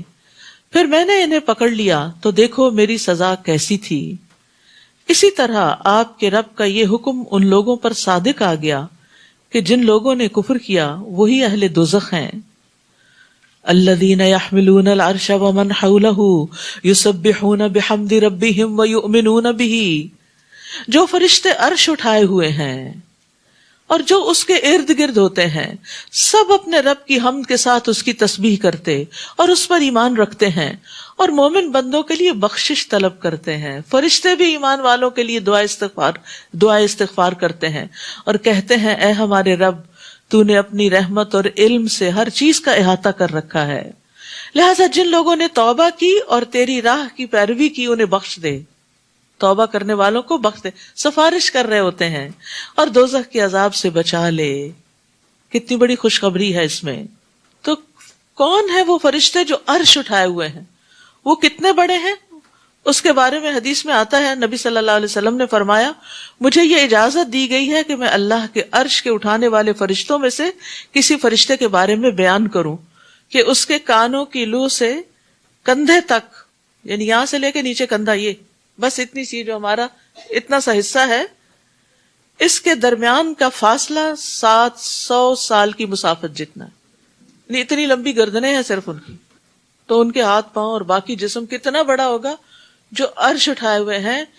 عرش ساری مخلوقات میں سے، زمین اور آسمان اور کرسی، ہر مخلوق سے بڑی مخلوق ہے، ساری مخلوقات کا چھت ہے وہ ایک طرح سے۔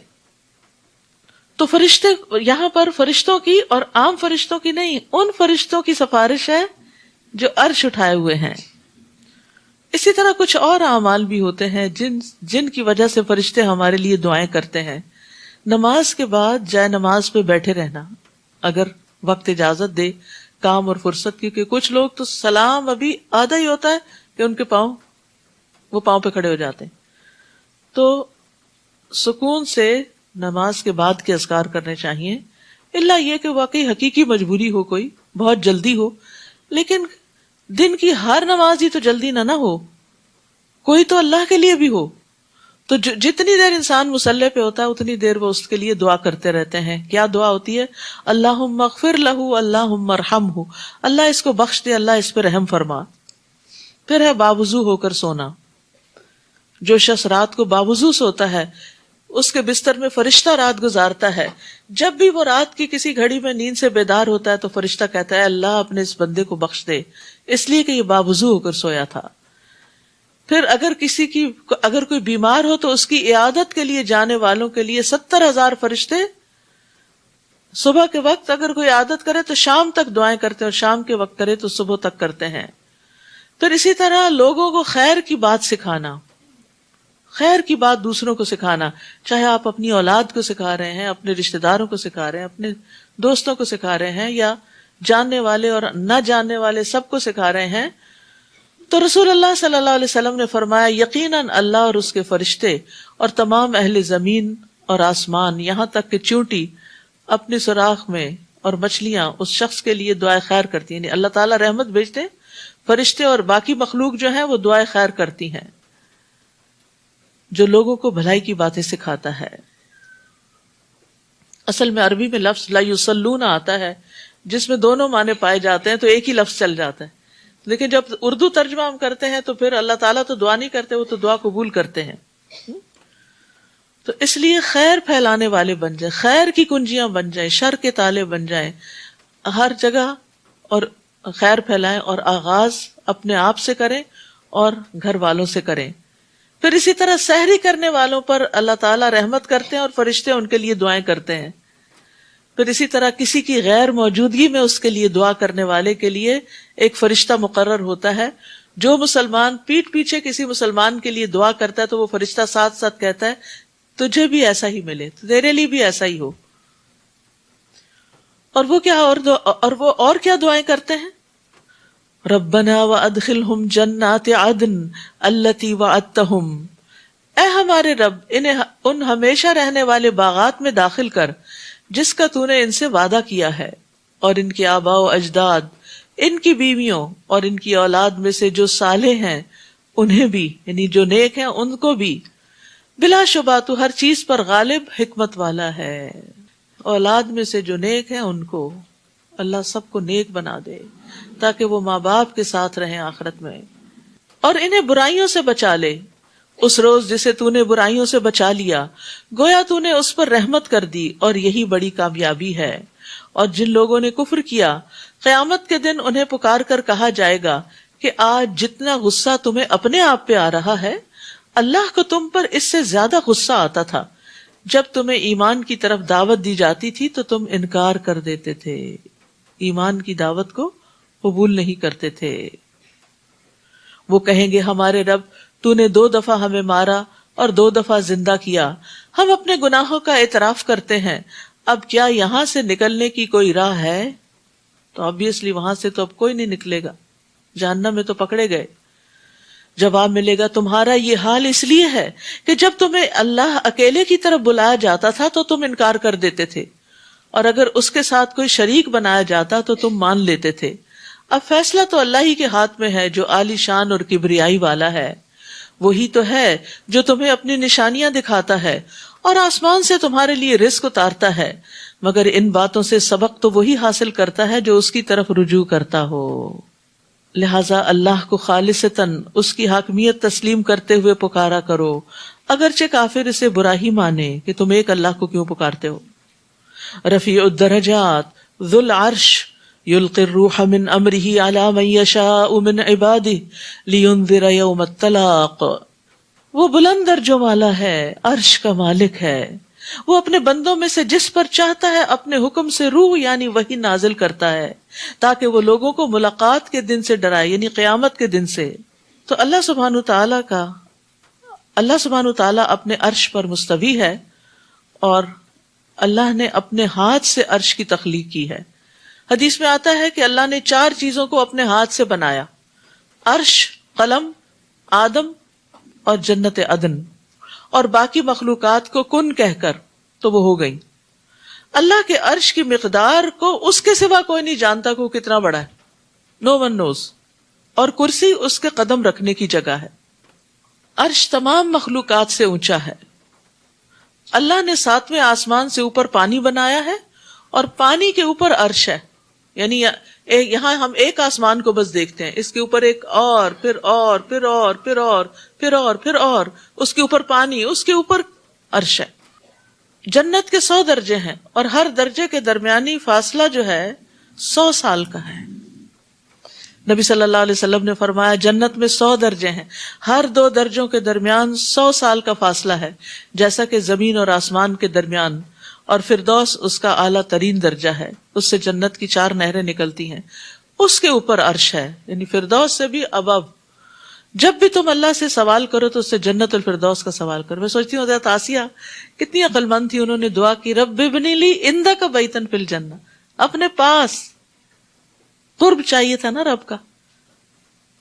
حالانکہ دنیا میں اس کو کون سی نعمت تھی جو نہ ملی ہوئی ہوگی؟ وہ فرعون کی بیوی تھی، لیکن اس کی چاہت دنیا نہیں تھی، اس کی چاہت جنت تھی، اور جنت کا بھی اعلیٰ ترین درجہ۔ ابو ہریرہ کہتے ہیں کہ نبی صلی اللہ علیہ وسلم نے فرمایا، بس جب تم اللہ سے سوال کرو تو فردوس کا سوال کرو، کیونکہ وہ جنت کا بہترین اور بلند ترین حصہ ہے، یعنی جنت کا بلند ترین حصہ ہے، اس کے اوپر رحمان کا عرش ہے اور اسی سے جنت کی نہریں نکلتی ہیں۔ یاد رکھیے عرش بہت بلند ہے اور رب اس سے بھی بلند ہے، اور عرش کے اوپر ایک کتاب بھی ہے، کون سی؟ لوح محفوظ۔ یس۔ تو جب ہم اللہ کے بارے میں سوچیں نا تو اس طرح سوچا کریں کہ اتنا بلند، اتنا بلند، اتنا اتنا اتنا اتنا، یعنی کہ امیجنیشن میں بھی بلندی لایا کریں، پھر آپ کے دل میں ایک ہیبت بھی آئے گی، پھر آپ اس کے آگے جب جھکیں گے تو واقعی جھک جائیں گے۔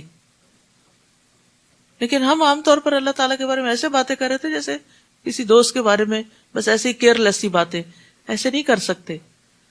وَهُوَ الْعَلِيُّ الْعَظِيمُ، وہ بلند ہے، بہت عظمت والا ہے، بلند عرش پر بلند اس اعتبار سے بھی، اور عظمت والا یعنی اس کی شان بڑی عظمت والی ہے۔ جس دن سب لوگ کھلے میدان میں ہوں گے اور ان کی کوئی بات بھی اللہ سے چھپی نہ رہے گی، اور پوچھا جائے گا آج حکومت کس کی ہے؟ پھر خود ہی فرمائے گا اللہ اکیلے کی جو سب پر غالب ہے۔ آج ہر شخص کو اسی کا بدلہ دیا جائے گا جو اس نے کمایا ہوگا۔ بار بار یہی بات کی جا رہی، جو کر کے آؤ گے وہی ملے گا۔ ہم میں سے ہر ایک سوچے کر کیا رہے ہیں۔ کسی پر آج ظلم نہیں ہوگا، بلا شبہ اللہ جلد حساب لینے والا ہے۔ حدیث میں آتا ہے نبی صلی اللہ علیہ وسلم نے فرمایا، اللہ تعالیٰ فرماتے ہیں اے میرے بندو، یہ تمہارے اعمال ہیں جنہیں میں تمہارے لیے شمار کر رہا ہوں، پھر میں تمہیں ان کا پورا پورا بدلہ دوں گا۔ تو جو آدمی بہتر پائے وہ اللہ کا شکر ادا کرے، اور جو بہتر بدلہ نہ پائے وہ اپنے آپ کو ملامت کرے، کیونکہ اللہ نے ظلم نہیں کیا، تم لائے نہیں کچھ کر کے تو پھر ملے کیا؟ اور اے نبی انہیں قریب آ پہنچنے والے دن سے ڈرائیے جب غم کے مارے کلیجے منہ کو آ رہے ہوں گے۔ اس دن ظالموں کا نہ کوئی حمایتی ہوگا اور نہ ایسا سفارشی کہ جس کی بات مانی جائے۔ یعلم خائنۃ الاعین وما تخفی الصدور، اللہ تعالیٰ نگاہوں کی خیانت کو بھی جانتا ہے اور ان مخفی باتوں کو جو سینوں نے چھپا رکھی، دل کے اندر چھپی ہوئی باتیں، برے خیالات، ان کو بھی جانتا ہے۔ یہاں اللہ تعالیٰ کے علم کے بارے میں خبر دی جا رہی ہے کہ اس کا علم کتنا کامل ہے، چاہے کوئی چیز چھوٹی ہو یا بڑی ہو، باریک ہو، لطیف ہو یا موٹی ہو، سب کچھ اس کو پتا ہے۔ یہ اس لیے بتایا جا رہا ہے تاکہ لوگ ڈریں اور اللہ سے حیا کریں، اللہ کا تقوی اختیار کریں، اللہ کو اپنے اوپر نگران سمجھیں اور چھپ کر بھی برے کام نہ کریں۔ اور ایک اور بھی کہ انسان کسی حرام چیز پہ نظر نہ ڈالے اور چھپ چھپ کے حرام چیز کو نہ دیکھے کہ کوئی دیکھ تو نہیں رہا۔ ابن عباس کہتے ہیں اس آیت کی تفسیر میں، اس سے مراد وہ شخص ہے جو لوگوں کے ساتھ بیٹھا ہوتا ہے تو وہاں سے کوئی عورت گزرتی ہے تو وہ لوگوں سے چوری چھپے اس عورت کو دیکھتا ہے۔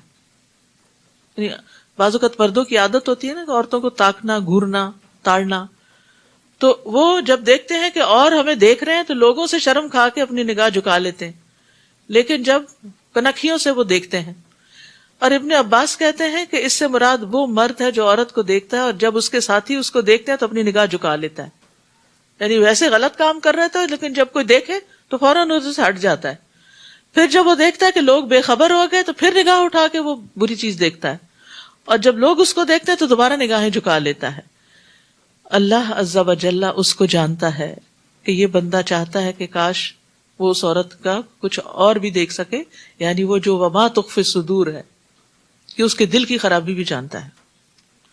تو آپ دیکھیے کہ وہ ٹیکسٹنگ، وہ ٹیکسٹ میسیجز، وہ ٹیلی فون کالز، وہ چھپی دوستیاں، چھپ کے کی ہوئی ملاقاتیں جو حرام درجے میں آتی ہیں، وہ کہاں اللہ سے چھپی ہو سکتی ہیں؟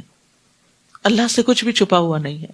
تو اس لیے انسان کے تقوی کا یہ تقاضا ہے کہ ایسی ساری چیزوں کو صرف اللہ کے ڈر سے چھوڑ دے، اور یہ اللہ کا ڈر ہی چھڑا سکتا ہے، باقی کوئی چیز نہیں۔ واللہ یقضی بالحق، اور اللہ ہی انصاف کے ساتھ فیصلہ کرے گا، اور اللہ کے علاوہ جنہیں یہ لوگ پکارتے ہیں وہ تو کچھ بھی فیصلہ نہیں کر سکتے، بلا شبہ اللہ ہی سب کچھ سننے اور دیکھنے والا ہے۔ کیا ان لوگوں نے زمین میں چل پھر کر نہیں دیکھا کہ جو لوگ ان سے پہلے گزر چکے ہیں ان کا کیا انجام ہوا؟ وہ ان سے قوت میں بھی زیادہ تھے اور اپنی یادگاریں بھی ان سے زیادہ چھوڑ گئے تھے. پھر ان کے گناہوں کی وجہ سے اللہ نے انہیں پکڑ لیا. یعنی دنیا میں بڑے بڑے کارنامے کیے تھے، تاریخ میں ان کے نام لکھے گئے، لیکن یہ ناموری، یہ شہرت، یہ کارنامے اللہ کے عذاب سے نہ بچا سکے، اور انہیں اللہ کی گرفت سے بچانے والا کوئی نہ تھا. یہ اس لیے ہوا کہ ان کے پاس ان کے رسول واضح دلائل لے کر آئے تو انہوں نے انکار کر دیا، چنانچہ اللہ نے انہیں پکڑ لیا.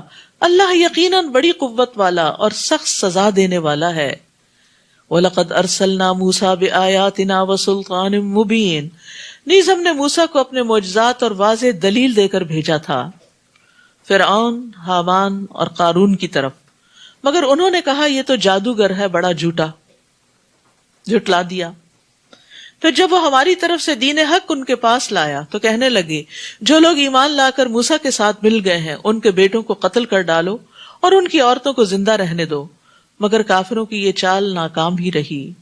اور فرعون کہنے لگا مجھے چھوڑ دو، میں خود موسیٰ کو قتل کیے دیتا ہوں. اور وہ اپنے رب کو پکار کے دیکھ لے، مجھے تو ڈر ہے یہ تمہارے دین کو بدل دے، مجھے تو ڈر ہے یہ تمہارا دین بدل دے گا، یعنی تمہارا لائف سٹائل. دین سے مراد صرف عقیدہ نہیں ہے، لائف سٹائل بھی ہے، یا ملک میں فساد برپا کر دے گا. اور موسیٰ نے کہا میں نے اپنے اور تمہارے رب کی ہر ایسے متکبر سے جو روز حساب پر ایمان نہیں رکھتا پناہ لے لی ہے. انی عذت بربی وربکم من کل متکبر لا یؤمن بیوم الحساب وقال رجل مؤمن من آل فرعون. اس موقع پر آل فرعون میں سے ایک مومن آدمی جو اپنا ایمان چھپائے ہوئے تھا بول اٹھا. اب تک تو وہ چپ تھا، دل میں ایمان تھا، لیکن اب اس نے ڈکلیئر کر دیا. کہنے لگا کیا تم ایسے آدمی کو قتل کرتے ہو جو کہتا ہے کہ میرا رب اللہ ہے، حالانکہ وہ تمہارے رب کی طرف سے تمہارے پاس واضح دلائل لے کر آیا. وہ ایسے ہی کوئی جھوٹی بات نہیں کر رہا، اس کے پاس دلائل ہیں. اگر وہ جھوٹا ہے تو اس کے جھوٹ کا وبال اسی پر ہوگا، اور اگر وہ سچا ہے تو جس عذاب کا وہ تم سے وعدہ کرتا ہے اس کا کچھ نہ کچھ حصہ تمہیں پہنچ کر رہے گا. اللہ یقیناً ایسے شخص کو راہ راست پر نہیں لاتا جو حد سے بڑھنے والا اور کذاب ہو. اب یہاں سے اس رجل مؤمن کی سپیچ شروع ہوتی ہے جو اس نے فرعون کے دربار میں علل اعلان نڈر ہو کے سب کے سامنے اب کی. اے میری قوم، آج تمہاری ہی حکومت ہے اور ملک میں تم ہی غالب ہو، لیکن اگر اللہ کا عذاب آ جائے تو کون ہماری مدد کرے گا؟ فرعون کہنے لگا میں تو تمہیں وہی کچھ دکھاتا ہوں جو خود دیکھ رہا ہوں، اور میں تمہیں وہی راہ دکھاتا ہوں جو بھلائی کی راہ ہے. فرعون بھی اپنے آپ کو بھلائی پہ سمجھتا تھا، حق پہ سمجھتا تھا. اس سے اندازہ لگائیں کہ انسان کو اس کا نفس کتنا دھوکہ دیتا ہے کہ وہ اپنے غلط کاموں کو بھی صحیح سمجھے. اسی بنا پر پھر قیامت کے دن جب اپوزٹ ریزلٹ سامنے آئیں گے تو انسان حق کا بکا رہ جائے گا. اور جو شخص ایمان لایا تھا وہ کہنے لگا اے میری قوم، مجھے ڈر ہے کہ تم پر بھی ویسا ہی دن نہ آ جائے جیسا رسولوں کے مخالف جماعتوں پر آیا تھا، یعنی پچھلے رسولوں کی، جیسے قوم نوح، عاد، سمود اور ان کے بعد آنے والوں کی بری حالت ہوئی تھی. اور اللہ تو یہ نہیں چاہتا کہ اپنے بندوں پر ظلم کرے. اے میری قوم، میں تم پر آہو فغاں ایک دوسرے کو پکارنے کے دن کے آنے سے ڈرتا ہوں، جس دن تم پیٹ پھیر کر بھاگے پھرو گے مگر تمہیں اللہ سے کوئی بچانے والا نہ ہوگا، اور جسے اللہ گمراہ کرے اسے کوئی راہ پر لانے والا نہیں. اور اس سے پہلے یوسف تمہارے پاس واضح دلائل لے کر آئے تھے، مگر جو کچھ وہ لائے اس کے متعلق تم شک ہی میں پڑے رہے، یہاں تک کہ وہ فوت ہو گئے تو تم کہنے لگے کہ اس کے بعد اللہ ہرگز کوئی رسول نہ بھیجے گا. اسی طرح اللہ ایسے لوگوں کو گمراہ کر دیتا ہے جو حد سے بڑھنے والے اور شک کرنے والے ہوں، مرتاب. الذین یجادلون فی آیات اللہ، جو اللہ کی آیات میں جھگڑا کرتے ہیں، بغیر سلطان، بغیر اس کے کہ ان کے پاس کوئی دلیل آئی ہو، بغیر سلطان اتاہم، بغیر اس کے کہ ان کے پاس کوئی دلیل آئی ہو. یہ چیز اللہ اور مومنوں کے نزدیک بڑی بیزاری کی بات ہے. اسی طرح اللہ ہر تکبر کرنے والے سرکش کے دل پہ مہر لگا دیتا ہے. اور فرعون کہنے لگا اے حامان، میرے لیے ایک بلند عمارت بناؤ تاکہ میں ان راستوں تک پہنچ سکوں جو آسمانوں کے راستے ہیں، پھر موسیٰ کے الہ کی طرف جھانک سکوں اور میں اسے جھوٹا ہی خیال کرتا ہوں. اس زمانے میں راکٹس تو تھے نہیں، تو اس لیے بلند عمارت بنانے کا کہا. لیکن ایک عمارت زیادہ زیادہ بھی کتنی اونچی ہو سکتی؟ وہ آسمانوں تک تو انسان کو نہیں لے جا سکتی، لیکن پھر بھی اس کو کتنا مان تھا اپنی تعمیرات پر، اور کتنا فخر تھا اپنے ان سب چیزوں پر، اور کتنی ڈٹائی تھی حق کے انکار پر. اس طرح فرعون کی بدعملی اس کے لیے خوشنما بنا دی گئی اور وہ راہ راست سے روک دیا گیا، اور فرعون کی چال بازی میں اس کی اپنی ہی تباہی تھی. اور جو شخص ایمان لایا تھا وہ کہنے لگا، اے میری قوم، میری پیروی کرو تو میں تمہیں بھلائی کی راہ بتاؤں گا. اب اس نے فرعون کا مقابلے پر لوگوں کو حق بات کی تلقین کی.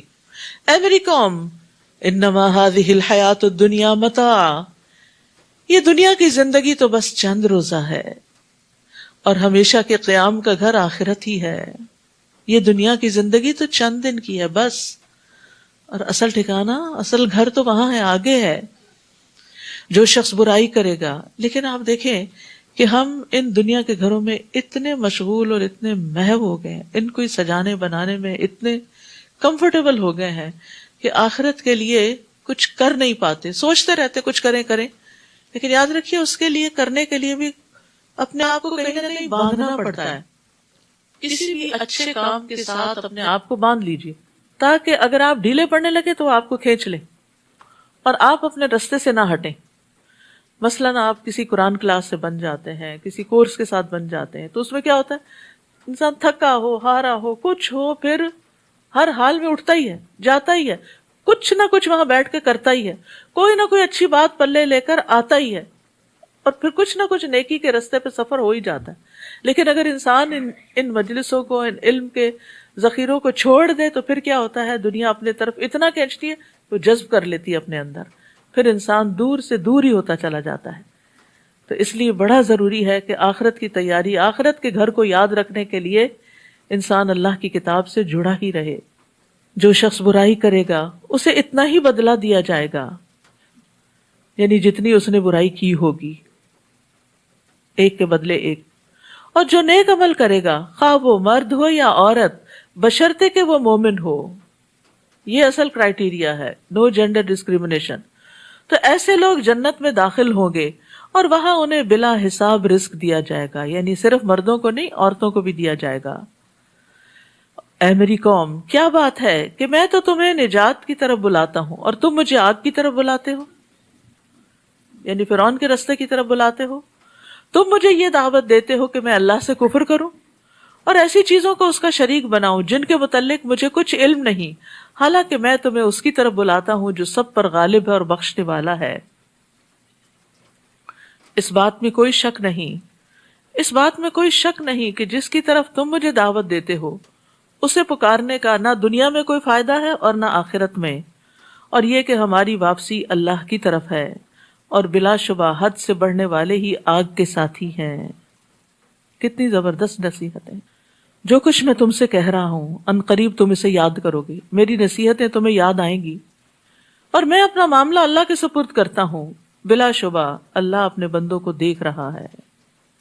تو ہمیں بھی ہمیشہ اپنے معاملات اللہ کے سپرد کر دینے چاہیے، اور رات کو جب آپ سوتے ہیں تو شعوری طور پر یہ دعا مانگا کریں، اللہم لک اسلمت وبک آمنت وعلیک توکلت والیک انبت وبک خاصمت.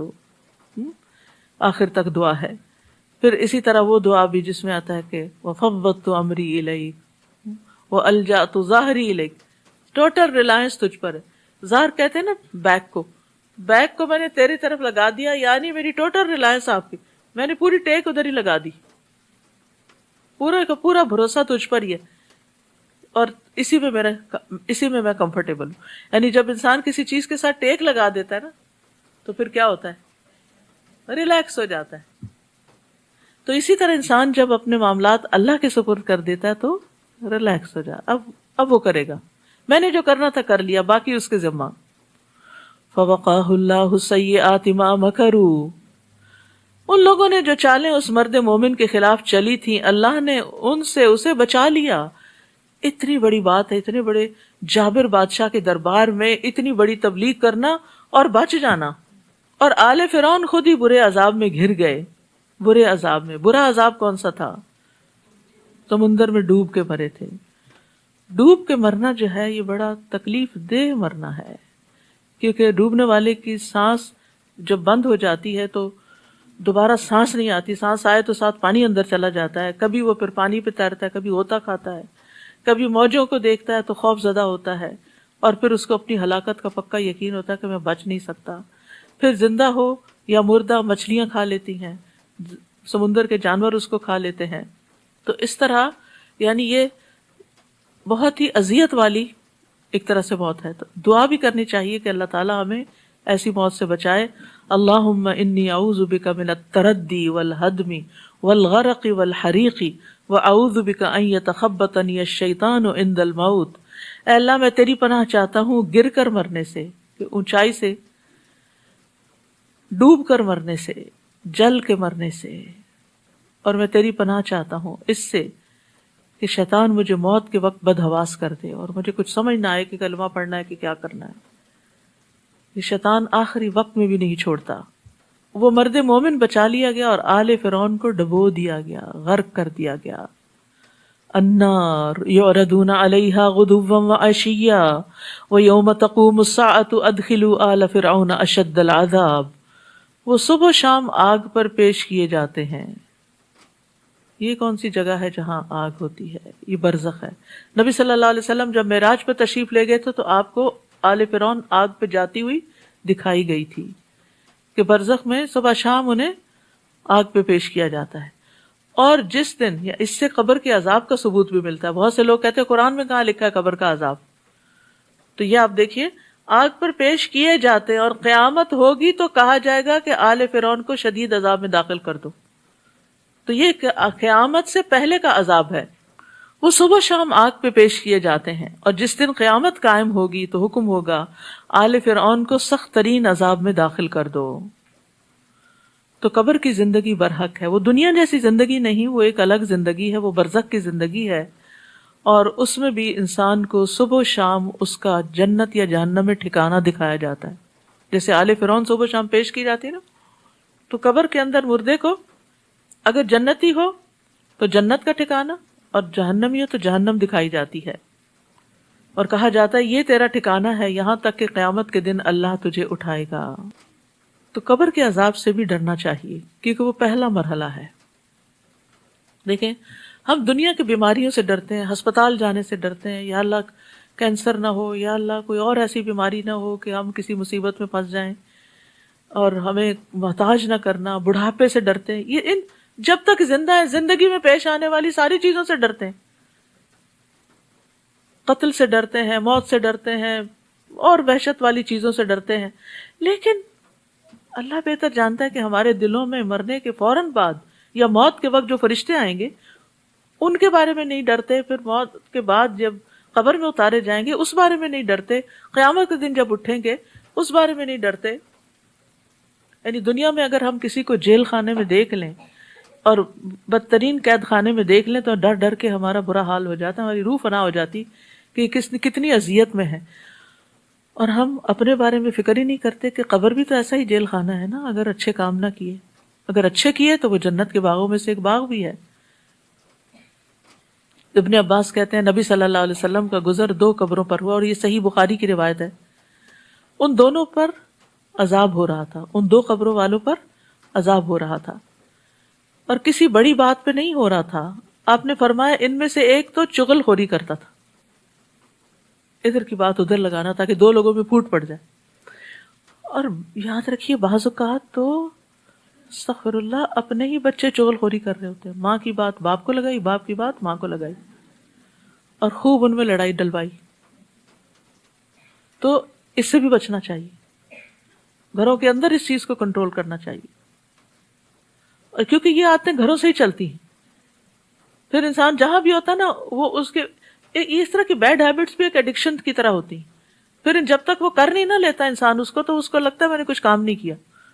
کیونکہ چغل خوری سے ایک سینس آف اچیومنٹ بھی ہوتی ہے کہ میں نے کوئی بڑا کارنامہ کر لیا ہے. اور کیونکہ دوسرا شخص بڑی توجہ سے بات سنتا ہے.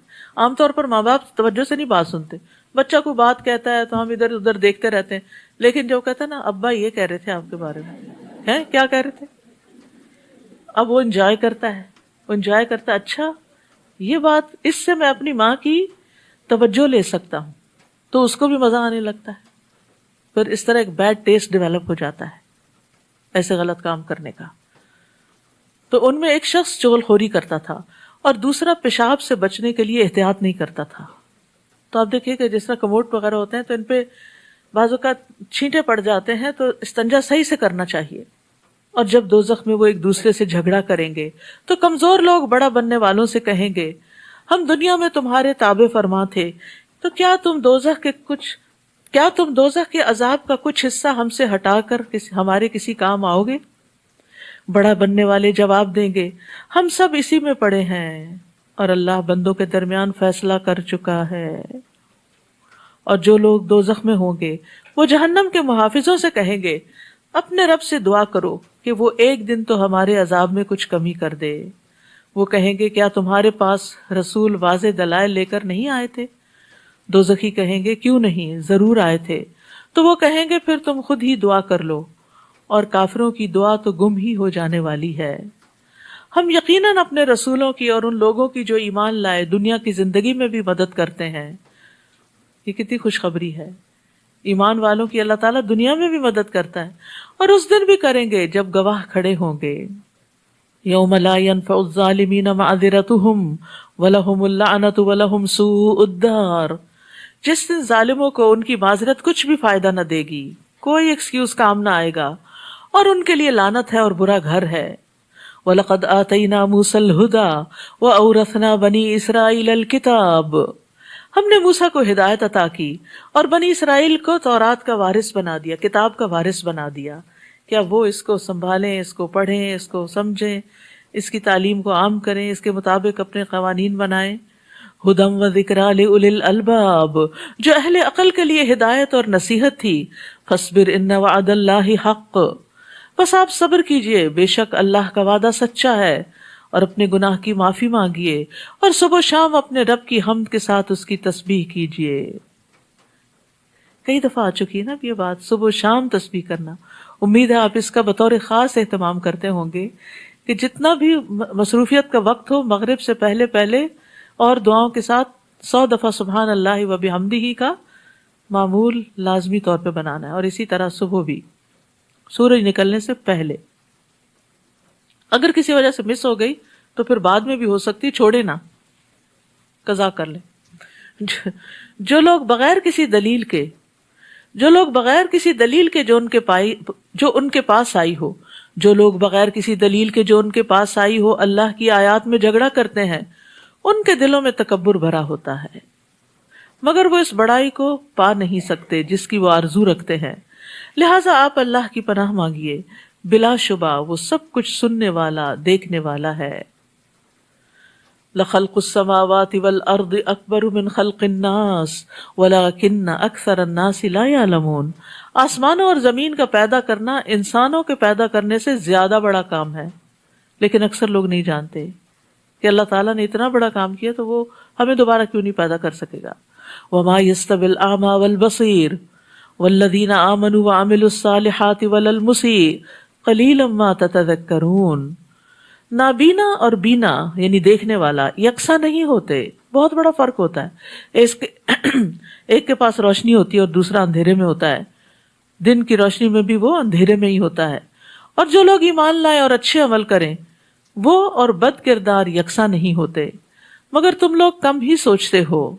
بلا شبہ قیامت آنے والی ہے جس میں کوئی شک نہیں، لیکن اکثر لوگ ایمان نہیں لاتے. قیامت آنے والی ہے تو یہ اس کی نشانیوں سے بھی پتہ چلتا ہے، کیونکہ قیامت بہرحال آنی تو ہے، لیکن نبی صلی اللہ علیہ وسلم نے اس کے آنے کی کچھ علامتیں بتائی تھی. آپ نے فرمایا بے شک قیامت کی علامات میں سے کہ انسان صرف اپنے جان پہچان کے آدمی کو سلام کرے گا، سب کو نہیں کرے گا. ایسا ہوتا ہے نا، مجلس میں جاتے ہیں، کسی شادی وغیرہ پارٹی میں جاتے ہیں تو بعض اوقات نام لے کے سلام کر رہے ہوتے ہیں، بعض اوقات تو بس اسی خاص بندے سے جا کے ہاتھ ملاتے ہیں، گلے ملتے ہیں، اور باقی جو ٹیبل پہ بیٹھے ہیں ان کو جانتے نہیں، پوچھتے بھی نہیں. تو یہ نہیں ہونا چاہیے، انسان سب کے ساتھ سلام دعا رکھے. اسی طرح آپ نے فرمایا قیامت اس وقت تک قائم نہیں ہوگی جب تک ہر طرف بے حیائی اور فحش گوئی عام نہ ہو جائے، قطع رحمی اور برا پڑوس عام نہ ہو جائے، جب تک خائن کو امین اور امین کو خائن نہ سمجھا جانے لگے۔ پھر اسی طرح آپ نے فرمایا قیامت اس وقت تک قائم نہ ہوگی جب تک فتنے ظاہر نہ ہوں گے، جھوٹ عام ہو جائے گا، منڈیاں قریب ہو جائیں گی، کاروباری مواقع یعنی زیادہ ہو جائیں گے، وقت جلدی گزرے گا، حرج زیادہ ہوگا۔ پوچھا گیا حرج کیا ہے؟ فرمایا قتل۔ پھر اسی طرح حقیر لوگوں کا منظر عام پر آنا، اور بے شمار نشانیاں ہیں، کچھ چھوٹی نشانیاں ہیں، کچھ بڑی نشانیاں ہیں، اس پر کتابیں بھی موجود ہیں، اور ان کو پڑھ کے انسان کو اپنے اندر سے بری باتیں نکال دینی چاہیے اور اچھی ڈال لینی چاہیے۔ وقال ربکم ادعونی استجب لکم ان الذین یستکبرون عن عبادتی سیدخلون جہنم داخرین۔ آپ کے رب نے فرمایا ہے مجھے پکارو میں تمہاری دعا قبول کروں گا، جو لوگ میری عبادت سے تکبر کرتے ہیں ان قریب ذلیل و خوار ہو کر جہنم میں داخل ہوں گے۔ یاد رکھیے دعا عبادت ہے، اللہ سے نہ مانگنے والے سے اللہ ناراض ہوتا ہے، دعا لازم ہے۔ نبی صلی اللہ علیہ وسلم نے فرمایا بے شک دعا فائدہ دیتی ہے اس کے بارے میں بھی جو کچھ نازل ہو چکا، یعنی جو مصیبت آ چکی، اور اس کے بارے میں بھی جو نہیں اترا، بس اللہ کے بندو تم پر دعا کرنا لازم ہے۔ اور دعا تین طرح قبول ہوتی، یا تو ویسے ہی فوراً جو وہ چاہتا ہے، یا آخرت کے لیے ذخیرہ کر دی جاتی ہے، یا پھر اس جیسی کوئی تکلیف دور کر دی جاتی، یعنی جس درجے کی دعا ہوتی ہے۔ صحابہ نے عرض کیا اس طرح تو پھر ہم بہت زیادہ دعائیں کریں گے۔ آپ نے فرمایا اللہ اس سے بھی زیادہ کثرت والا ہے، یعنی وہ زیادہ دے سکتا ہے۔ اللہ وہ ذات ہے، لیکن یہ دیکھیں نا کہ جب انسان بندوں سے مانگتا ہے تو بندے تنگ ہو جاتے ہیں۔ اور آپ نے دیکھا ہوگا کہ اگر کسی بندے کے بارے میں یہ پتا ہو کہ جب فون کرتا ہے کچھ مانگنے کے لیے کرتا ہے تو آپ اس کا نام دیکھتے ہی گھبرا جاتے ہیں کہ اب پھر پتہ نہیں کیا مانگے گا۔ اللہ ایسا نہیں ہے، اللہ تعالیٰ خوش ہوتا ہے، جتنی دفعہ کوئی مانگے اور خوش ہوتا ہے۔ اللہ وہ ذات ہے جس نے تمہارے لیے رات بنائی تاکہ تم اس میں آرام کر سکو اور دن کو روشن بنا دیا۔ اللہ تو یقیناً لوگوں پر بڑا صاحب فضل ہے، لیکن اکثر لوگ شکر ادا نہیں کرتے، لوگوں کی اکثریت ناشکری ہے۔ یہ ہے تمہارا رب ہر چیز کو پیدا کرنے والا، اس کے سوا کوئی الہ نہیں، پھر تم کہاں سے بہکائے جاتے ہو؟ اسی طرح وہ لوگ بہکائے جاتے رہے ہیں جو اللہ کی آیات کا انکار کرتے تھے۔ اللہ ہی ہے جس نے تمہارے لیے زمین کو جائے قرار اور آسمان کو چھت بنایا، اور تمہاری صورتیں بنائی تو نہایت عمدہ صورتیں بنائی، اور تمہیں پاکیزہ چیزوں کا رزق دیا۔ یہ ان صفات کا مالک ہے تمہارا رب جو بڑا برکت والا اور تمام جہانوں کا رب ہے۔ وہی زندہ ہے جسے موت نہیں، اس کے سوا کوئی الہ نہیں، لہذا تم خالص اسی کی حاکمیت تسلیم کرتے ہوئے اسے پکارا کرو۔ ہر طرح کی تعریف اللہ رب العالمین ہی کے لیے ہے۔ آپ ان سے کہیے کہ مجھے منع کیا گیا ہے کہ میں ان کی عبادت کروں جنہیں تم اللہ کو چھوڑ کر پکارتے ہو، جبکہ میرے رب کی طرف سے میرے پاس واضح دلائل بھی آ چکے ہیں، اور مجھے حکم ملا ہے کہ میں اللہ رب العالمین کا فرما بردار بن کے رہوں۔ هو الذی خلقکم من تراب، وہی ہے جس نے تمہیں مٹی سے، پھر نطفے سے، پھر لوتھڑے سے پیدا کیا، پھر تمہیں بچے کی شکل میں ماں کے پیٹ سے نکالتا ہے، پھر انہیں بڑھاتا ہے تاکہ تم اپنی پوری طاقت کو پہنچ جاؤ، پھر اور بڑھاتا ہے تاکہ تم بڑھاپے کو پہنچو، پھر تم میں سے کسی کو پہلے ہی وفات دے دی جاتی ہے تاکہ تم اس مدت کو پہنچو جو تمہارے لیے مقرر ہے۔ یہ سب کچھ اس لیے ہے تاکہ تم عقل سے کام لو۔ وہی تو ہے جو تمہیں زندہ کرتا اور مارتا ہے، پھر جب وہ کسی کام کا فیصلہ کر لیتا ہے تو بس اتنا ہی کہتا ہے کہ ہو جا، تو وہ ہو جاتا ہے۔ کن فیکون، یہ ہے اس کی طاقت۔ یہ طاقت اس کے سوا ہے کسی میں؟ آپ نے ان لوگوں کو نہیں دیکھا جو اللہ کی آیات میں جھگڑے کرتے ہیں؟ وہ کہاں سے پھیرے جاتے ہیں؟ ان لوگوں نے اس کتاب یعنی قرآن کو بھی جھٹلایا، اور ان کتابوں کو بھی جو ہم نے رسولوں کو دے کر بھیجی تھیں۔ ان قریب انہیں معلوم ہو جائے گا جب ان کی گردنوں میں طوق پڑے ہوئے ہوں گے، اور ایسی زنجیریں جن سے پکڑ کر وہ کھولتے ہوئے پانی میں گھسیٹے جائیں گے۔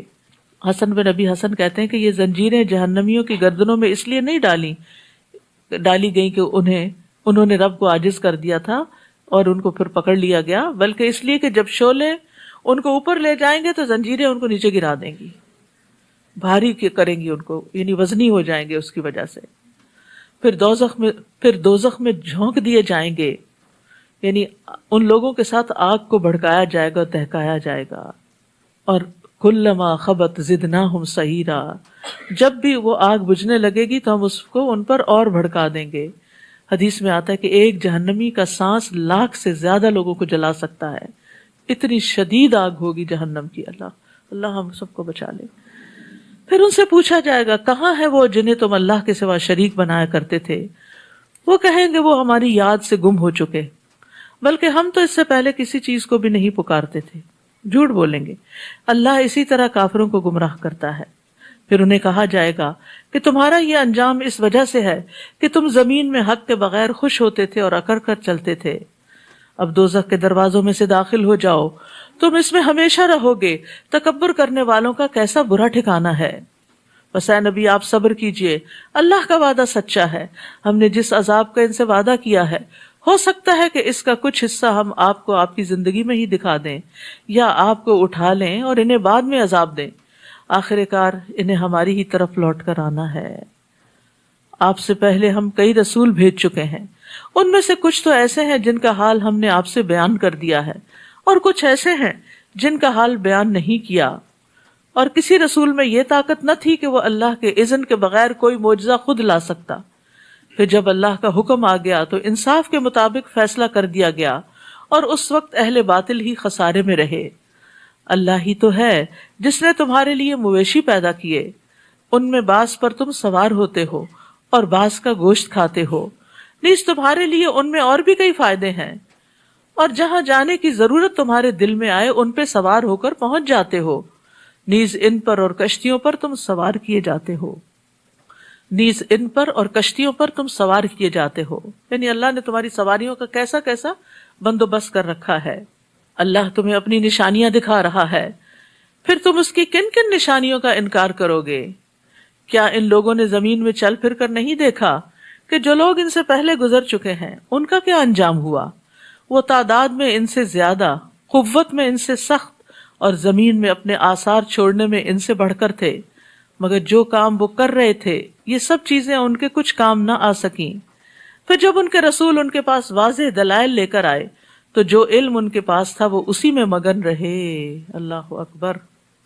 آج بھی تو یہی حال ہے نا، قرآن ہے، قرآن کی تعلیم کا انتظام بھی ہے، لیکن اکثر لوگ خود مسلمان بھی اسی علم میں مگن ہے جو دنیا کا ہے، کیونکہ دنیا کے فائدے چاہیے نا، اور قرآن کو پس پش ڈال رکھا ہے بعد میں صحیح۔ تو میں سمجھتی ہوں کہ ہر انسان کو اپنی زندگی میں جب بھی موقع ملے، جتنی جلدی ملے، قرآن کو باقاعدہ سیکھنا چاہیے، سمجھ کر پڑھنے کے لیے۔ اس کی تجوید بھی سیکھے، اس کو صحیح پڑھنا بھی آنا چاہیے، پڑھنا آئے گا تو پھر اس کے بعد ہی آپ کو سمجھ بھی آئے گا، لیکن سمجھنا اور اس کے اندر مشغول رہنا یہ بڑا ضروری ہے، کہ کہیں یہ ہمارے خلاف حجت نہ بنے کہ اے رب میری اس قوم نے قرآن کو چھوڑ دیا تھا، ایسا نہ ہو۔ اور جس عذاب کا وہ مذاق اڑاتے تھے اسی نے انہیں آ گھیرا۔ تو آپ دیکھیے کہ یہ مجھے یہ نظر آیا ہے، انشاءاللہ تعالیٰ بچوں کے لیے بھی ویکینڈ پہ سیٹرڈے کا پروگرام ہوتا ہے۔ آج کل 29 جز چل رہا ہے، اور اس کے بعد انشاءاللہ سپٹمبر سے پھر نئی کلاسز شروع ہوں گی۔ فلائر موجود ہے، سب لے کر جائیں، دیکھیں، اور پیار سے چھوٹی عمر میں ہی بچوں کو پکڑ لیں۔ جو بڑے ہوتے ہیں پھر اپنی منمانی کرتے ہیں اور ہاتھوں سے نکلتے جاتے ہیں، اور صرف ان کو پڑھانا کافی نہیں، آپ کا اپنا کسی نہ کسی طرح پڑھتے رہنا، قرآن میں مشغول رہنا بے حد ضروری ہے۔ اس کی وجہ یہ ہے کہ بچے بہت کچھ آپ سے سیکھتے ہیں۔ کل میرے بچے نے مجھے کہا، مجھے بڑی حیرت تھی، کہنے لگا آپ میرے لیے کتاب کی طرح ہیں، کہ جس سے روز میں کچھ پڑھتا ہوں، یعنی آپ روز مجھے کچھ نہ کچھ سکھاتی ہیں، اور وہ سکھانا کوئی فارمل نہیں ہوتا کہ ہم یعنی باقاعدہ کچھ ٹیچ ہی کریں، وہ بھی کرنا چاہیے، لیکن بچہ ایک بات کرتا ہے تو آپ اس بات کے جواب میں جو بات کہتے ہیں وہ کیا ہوتا ہے، یا اس کی اصلاح ہوتی ہے، یا اس کے علم میں اضافہ ہوتا ہے، یا وہ کوئی نئی بات آپ سے سیکھتا ہے۔ تو یہ ہر ماں کا فرض ہے کہ وہ اپنے بچوں کو صرف کھانا پرووائڈ نہ کرے کہ ان کو اسپون فیڈنگ کرتی رہے، وہ ان کو علم کی روحانی غذا بھی دے اور آسان طریقے سے دے، اور یہ جب ہی آپ دے سکتے ہیں کہ جب آپ خود بھی پڑھے لکھیں۔ تو اس لیے انشاءاللہ رمضان کے بعد جو کورسز شروع ہو رہے ہیں، انگلش تعلیم القرآن، اردو تعلیم القرآن، ویکینڈ پروگرام، ان سب کے اندر آپ دیکھیے کہ کون کون سے کورسز ہیں جو آپ کو سوٹ کرتے ہیں، اور کہاں آپ اپنا وقت نکال سکتے ہیں، یا دور ہے تو کہیں اور جہاں آپ کو میسر ہے، یا پھر یہ کہ الہدا نے ایک ایپ بنائی ہے ابھی، اس پر اینڈرائڈ پر یہ دستیاب ہے، جلد ہی آئی فون پر بھی ہوگی، ای لرننگ ایپ ہے، تو ورنہ ویب سائٹ بھی اس کی موجود ہے، اس میں جا کے آپ خود اپنے آپ کو رجسٹر کر سکتے ہیں، آپ کو لیسن ملیں گے، پھر آپ ایگزام دے سکیں گے، پھر آپ کو رزلٹ ملے گا، پھر اینڈ پہ سرٹیفکیٹ بھی ملے گا. تو جو لوگ یہاں تک نہیں پہنچ سکتے کسی مجبوری کی وجہ سے، وہ ایسی ایپ سے فائدہ اٹھائیں، کیونکہ ہم فون کے ساتھ تو کمیٹڈ ہیں ہی، تو کیوں نہ اس سے ہر روز کوئی علم حاصل کریں. اول تو ہمیں نیک صالح صحبت چاہیے، دوست چاہیے، لوگ چاہیے. خالی علم کافی نہیں ہوتا، انسان چاہیے ہوتے ہیں کہ جو پھسلنے لگے، بگڑنے لگے تو پکڑ کے لے آئیں. اور یہ دوستوں پر ایمان ہوتا ہے، انہی کے ہاتھوں ہم قابو آتے ہیں، ورنہ گھر والوں کی تم کم ہی سنتے ہیں. پھر فرمایا، اور جب انہوں نے ہمارا عذاب دیکھ لیا تو کہنے لگے ہم اللہ اکیلے پر ایمان لائے، اور جنہیں ہم اللہ کا شریک ٹھہراتے تھے ان سے انکار کرتے ہیں، مگر جب انہوں نے ہمارا عذاب دیکھ لیا تو ان کے ایمان نے انہیں کچھ فائدہ نہ دیا. موت کے وقت کوئی چیز فائدہ نہ دے گی. یہی سنت الہی ہے جو ہمیشہ اس کے بندوں میں جاری رہی ہے، اور اس عذاب کے موقع پر کافر لوگ خسارے میں پڑ گئے. سورۃ فصلت. بسم اللہ الرحمن الرحیم. حامیم تنزیل من الرحمن الرحیم. حامیم، یہ قرآن بڑے مہربان نہایت رحم والے کی طرف سے نازل ہوا ہے، یعنی اس کتاب کو رحمان نے نازل کیا ہے، رحیم نے نازل کیا ہے، جس کو پڑھ کر رحمتیں پائیں گے آپ. ایسی کتاب جس کی آیات تفصیل سے بیان کی گئی ہیں، عربی زبان میں ہے، اور ان لوگوں کے لیے جو علم رکھتے ہیں. یہ بشارت دینے والا اور ڈرانے والا ہے، مگر اکثر لوگوں نے اس سے اعراض کیا اور اسے سنتے ہی نہیں. فہم لا یسمعون، اس کو سنتے نہیں. قرآن کو سننا بڑا ضروری ہے، کیونکہ سن کے کانوں کے راستے دل پہ جلدی بات اثر کرتی ہے. پڑھتے ہوئے انسان کا عام طور پر ذہن بھٹک بھی جاتا ہے، سنتے ہوئے بھی بھٹکتا ہے لیکن کم. اور کہتے ہیں کہ جس چیز کی طرف تو ہمیں بلاتا ہے اس سے ہمارے دل پردوں میں ہیں، اور ہمارے کان یہ کلام سننے سے بہرے ہو گئے ہیں، اور ہمارے اور تیرے درمیان ایک پردہ حائل ہے، لہٰذا تم اپنا کام کیے جاؤ، ہم اپنا کام کیے جائیں گے. قل انما انا بشر مثلکم یوحا الی، آپ ان سے کہیے کہ میں تو تمہاری ہی جیسا ایک انسان ہوں، میری طرف وحی کی جاتی ہے کہ تمہارا الہ بس ایک ہی الہ ہے، لہٰذا سیدھے اسی کی طرف متوجہ رہو اور اسی سے معافی مانگو، اور ان مشرکوں کے لیے ہلاکت ہے. کون ہے یہ جن کے لیے ہلاکت ہے؟ الذین لا یؤتون الزکوٰۃ، وہ جو زکوٰۃ ادا نہیں کرتے، اور وہ آخرت کے بھی منکر ہیں، آخرت کو بھی نہیں مانتے.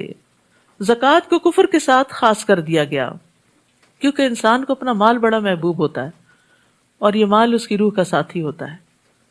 تو جب اسے اللہ کے راستے میں خرچ کرتا ہے تو ثابت قدمی حاصل ہوتی ہے، اور اس کا دل چمک اٹھتا ہے.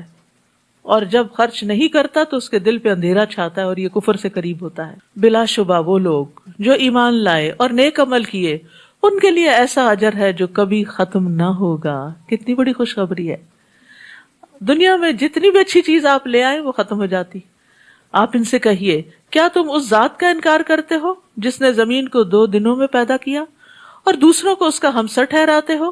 یہ اس صفت کا مالک ہے، یہ اس صفت کا مالک ہے، یعنی اللہ سبحانہ تعالیٰ ہی اصل میں خالق ہے، سب جہانوں کا رب.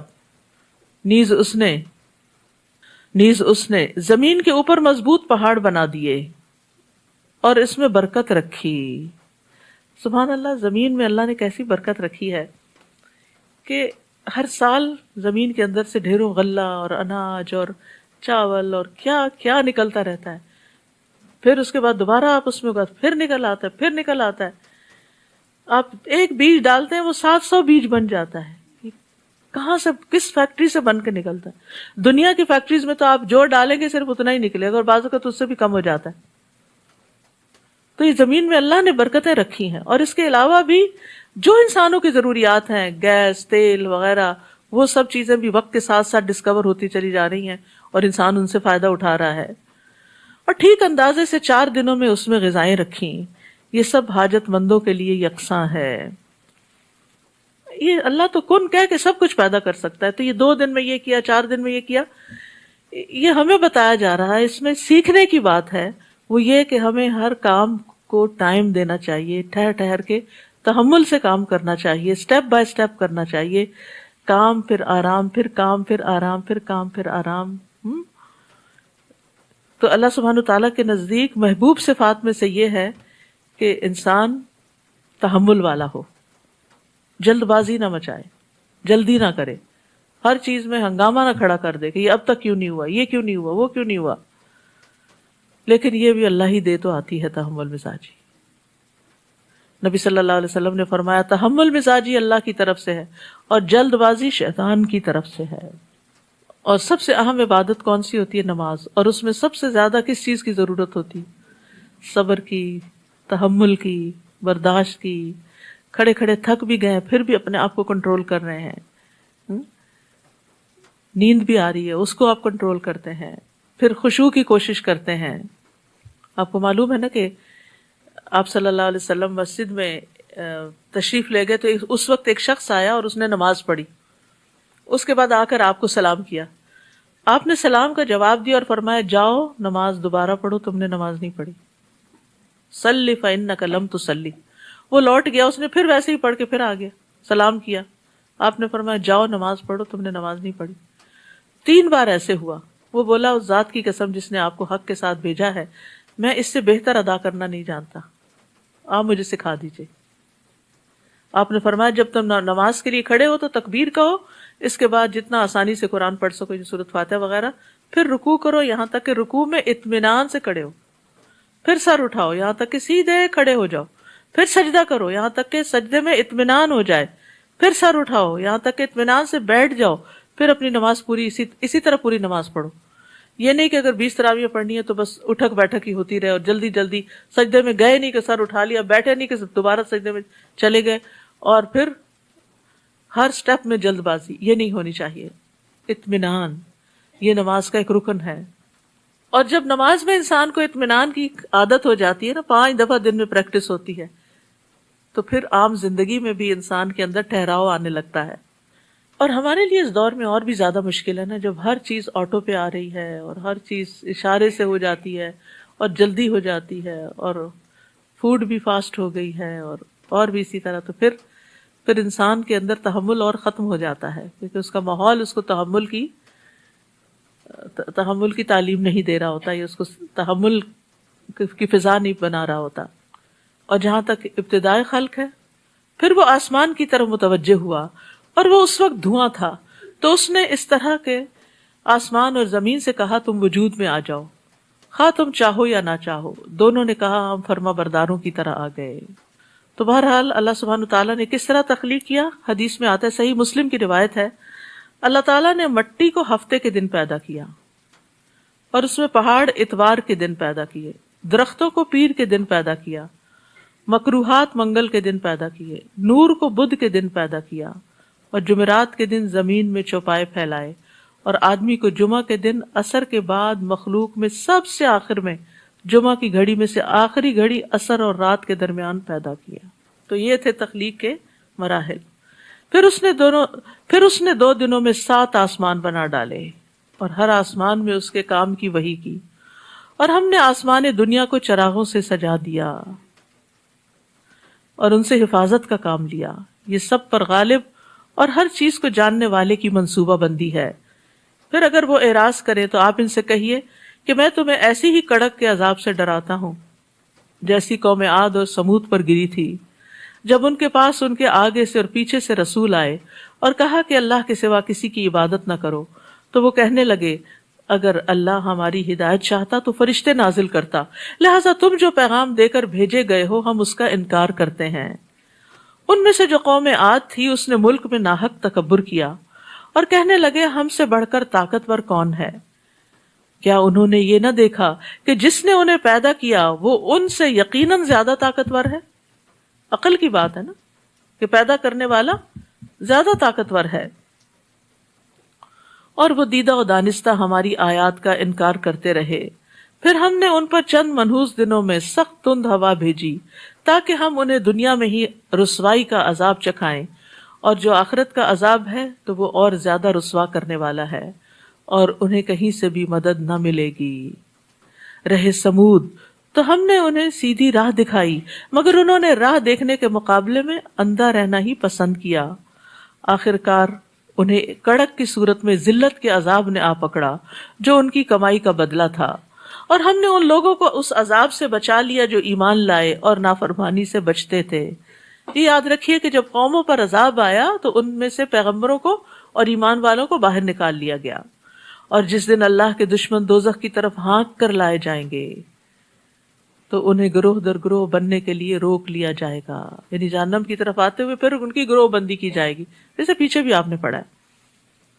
یہاں تک کہ جب دوزخ کے قریب آ پہنچیں گے تو ان کے کان، ان کی کھالیں، ان کے کان، ان کی آنکھیں اور ان کی کھالیں ان کے خلاف گواہی دیں گے جو عمل وہ کیا کرتے تھے۔ اللہ اکبر! آپ دیکھیے کہ انسان ساری زندگی اس بدن کی حفاظت کرتا ہے، اسے کھلاتا پلاتا اور اس کی ضروریات پوری کرتا ہے۔ قیامت کے دن یہی جسم یہ اپنا ہی بے وفا ہو جائے گا اور یہ انسان کے خلاف گواہی دے گا کہ اس نے کیا کیا برے کام کیے۔ کھالیں بھی گواہی دیں گی، اسکن بھی۔ وَقَالُوا لِجُلُودِهِمْ، اور وہ اپنی کھالوں سے کہیں گے، لِمَ شَهِدتُمْ عَلَيْنَا، تم نے ہمارے خلاف کیوں گواہی دی، تم کیوں ہمارے خلاف ہو گئی ہو؟ وہ کہیں گی، ہمیں اسی اللہ نے قوت گویائی دی ہے جس نے ہر چیز کو گویائی دی ہے، اسی نے تمہیں پہلی بار پیدا کیا اور اسی کی طرف تم لوٹائے جاؤ گے۔ وَمَا كُنتُمْ تَسْتَتِرُونَ أَن يَشْهَدَ عَلَيْكُمْ سَمْعُكُمْ وَلَا أَبْصَارُكُمْ وَلَا جُلُودُكُمْ، اور گناہ کرتے وقت تم اس بات سے نہیں چھپتے تھے کہ کہیں تمہارے کان، تمہاری آنکھیں اور تمہاری جلدیں ہی تمہارے خلاف گواہی نہ دے دیں، بلکہ تم تو یہ خیال کرتے تھے کہ جو کچھ تم کرتے ہو ان میں سے اکثر باتوں کو اللہ جانتا ہی نہیں۔ یعنی عام طور پر انسان کے دماغ پہ پردہ پڑا ہوا ہوتا ہے، بھول جاتا ہے کہ مجھے اللہ دیکھ رہا ہے، اسی لیے تو وہ گناہ کر لیتا ہے۔ اگر اس کو یہ یقین ہو کہ وہ دیکھ رہا ہے تو پھر انسان برائی کی طرف بھی نہ جائے۔ وَذَلِكُمْ ظَنُّكُمُ الَّذِي ظَنَنْتُمْ بِرَبِّكُمْ أَرْدَاكُمْ فَأَصْبَحْتُمْ مِنَ الْخَاسِرِينَ، تمہارا یہی گمان جو تم نے اپنے رب کے متعلق کر رکھا تھا تمہیں لے ڈوبا اور تم خسارہ پانے والوں میں ہو گئے۔ تو یاد رکھیے اچھے گمان کے ساتھ اچھا عمل بھی ضروری ہے، کیونکہ گمان جو ہوتا ہے، خیال جو ہوتا ہے، انسان کو ڈرائیو کرتا ہے، اسی کی طرف لے کے جاتا ہے۔ حسن بصری کہتے ہیں کچھ لوگوں کو ان کی آرزوؤں نے غفلت میں ڈالے رکھا، یہاں تک کہ وہ دنیا سے اس حال میں نکلے کہ ان کے لیے ایک بھی نیکی نہیں تھی۔ وہ ظن جو ہے، جب ظن ہی نہیں ہوتا، خیال ہی نہیں ہوتا نیکی کا، تو پھر نیکی کہاں سے کرنی؟ لیکن یہ بھی یاد رکھیے کہ صرف خیال یا گمان یا آرزو یا تمنا کی بنا پر بھی جنت نہیں ملے گی، کہ انسان کہ مجھے جنت کی بڑی خواہش ہے، بڑا شوق ہے جانے کا، اور اس کے لیے کرے کچھ بھی نہ۔ لیس بامانیکم ولا امانی اہل الکتاب، نہ تمہاری آرزوؤں پر موقوف ہے، نہ اہل کتاب کی آرزوؤں پر۔ جو بھی برا کرے گا اس کی جزا دی جائے گی، اور وہ اللہ کے لیے، اللہ کے سوا، اور وہ اپنے لیے اللہ کے سوا کوئی دوست نہ پائے گا اور نہ کوئی مددگار۔ اور جو شخص نیک کاموں میں کوئی نیک کام کرے، مرد ہو یا عورت، اور وہ مومن ہو، تو یہ لوگ جنت میں داخل ہوں گے، کھجور کی گٹلی کے نقطے کے برابر بھی ان پر ظلم نہ کیا جائے گا۔ تو اس سے پتہ یہ چلتا ہے کہ جنت میں جانے کے لیے عمل چاہیے، اور وہ برے اعمال سے زیادہ ہونے چاہیے، باقی اللہ کی رحمت ہے جو شامل ہوگی تو پھر انسان اندر جائے گا۔ فَإِن يَصْبِرُوا فَالنَّارُ مَثْوًى لَهُمْ، پھر اگر وہ اب صبر کریں یا نہ کریں، آگ ہی ان کا ٹھکانہ ہے، اور اگر وہ توبہ کرنا چاہیں تو ان کی توبہ قبول نہیں کی جائے گی، جہنم میں جا کر کسی کی توبہ قبول نہیں ہوگی۔ اور ہم نے ان پر کچھ ایسے ہم نشین مسلط کر دیے جو آگے سے اور پیچھے سے ان کے سارے کام خوشنما کر کے دکھاتے تھے۔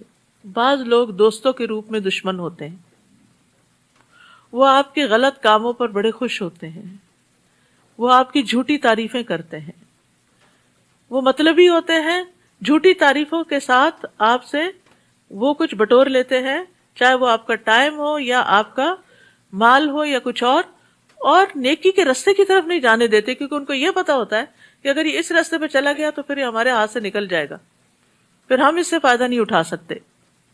تو برے ہم نشین کون ہوتے ہیں؟ جو ہماری برائیوں کو ہمیں نہیں دکھاتے بلکہ ان کو خوشنما بنا کے دکھاتے ہیں، جھوٹی تعریفیں کرتے ہیں، خوشامد کرتے ہیں، چاپلوسی کرتے ہیں۔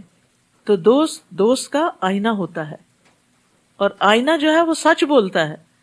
ہمیں اپنے دوستوں کے ساتھ سچ بولنا چاہیے، ان کے غلط کاموں کو درست نہیں کہنا چاہیے، غلط کو غلط ہی کہنا چاہیے تاکہ وہ اس سے نکل آئیں، تاکہ وہ بچ سکیں. تو یہاں ان کی شامت، یہ جو اوپر آگ میں جائیں گے، ان کی شامت کیوں آئی؟ کیونکہ ان پر کچھ ایسے ہم نشین مسلط تھے، دوست مسلط تھے، جو آگے پیچھے سے ان کے سارے کام خوشنما کر کے دکھاتے تھے. چنانچہ ان پر بھی وہی حکم الہی ثابت ہو گیا جو ان سے پہلے گزرے ہوئے جنوں اور انسانوں پہ ثابت ہو چکا تھا، یعنی کہ وہی لوگ خسارہ پانے والے ہیں. اور یہ ساتھ ہی انسانوں میں سے بھی ہو سکتے ہیں اور جنوں میں سے بھی، کیونکہ ہر انسان کے ساتھ ایک جن ہوتا ہے، جن شیطان، جو اس کو بھٹکاتا ہے، اس کے لیے برائی کو خوبصورت بنا کے دکھاتا ہے.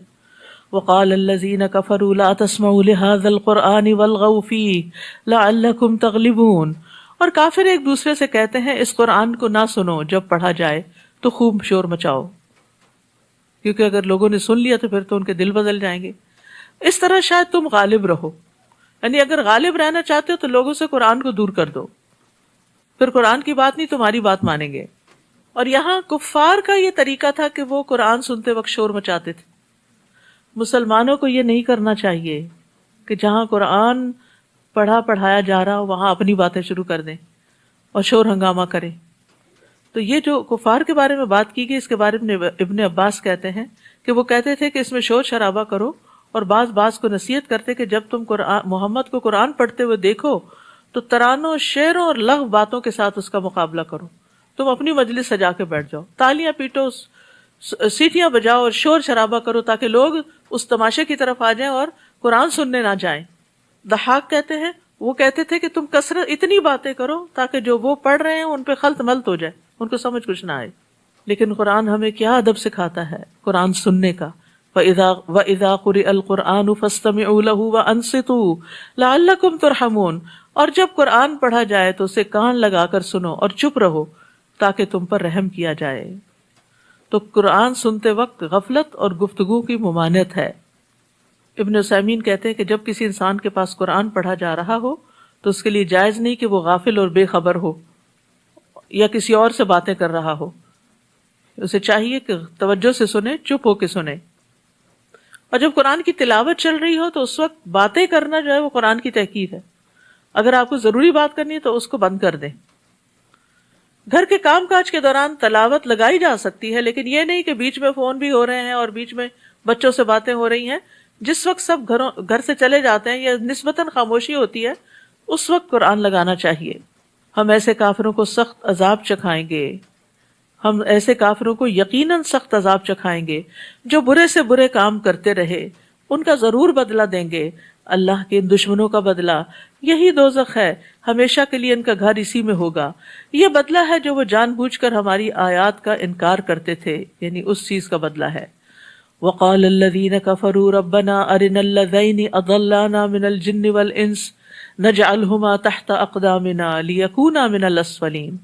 اور قیامت کے دن کافر کہیں گے اے ہمارے رب، ہمیں جنوں اور انسانوں میں سے وہ لوگ دکھا دے جنہوں نے ہمیں گمراہ کیا تھا، تاکہ ہم انہیں اپنے پاؤں کے نیچے روندیں تاکہ وہ ذلیل و خوار ہوں. اتنے دشمن بن جائیں گے اپنے ان دوستوں کے اور ان جنوں کے جنہوں نے ان کو بھٹکایا ہوگا. ان الذين قالوا ربنا الله ثم استقاموا.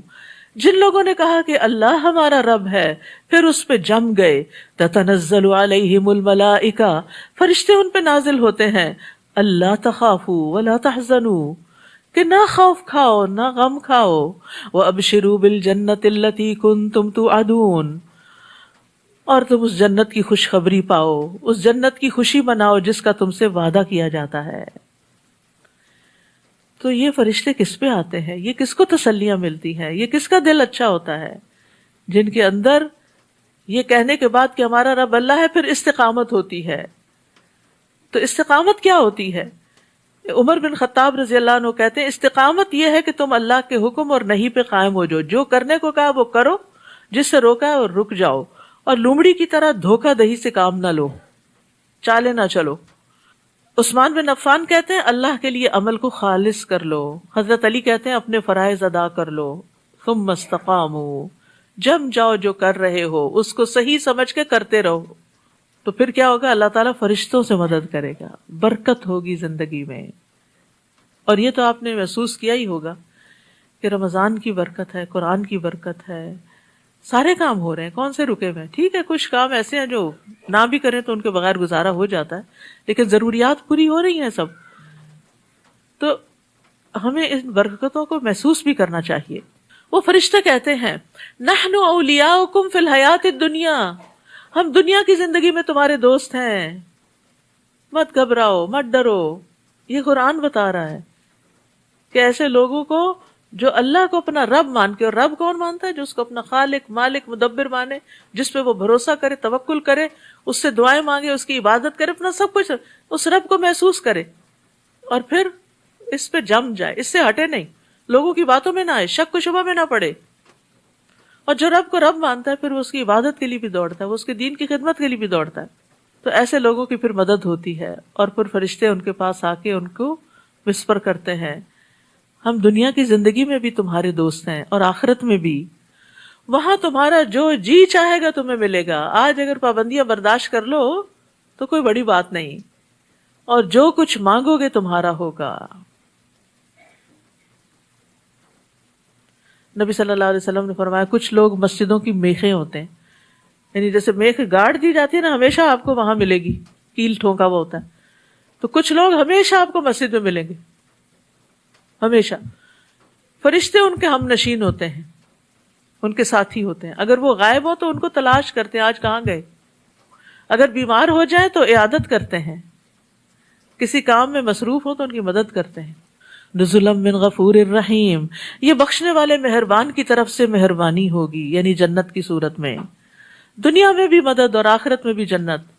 ومن احسن قولا ممن دعا الی اللہ وعمل صالحا، اور اس شخص سے اچھی کس کی بات ہو سکتی ہے، اور اس شخص سے اچھی بات اور کس کی ہو سکتی ہے جس نے اللہ کی طرف بلایا اور نیک عمل کیے.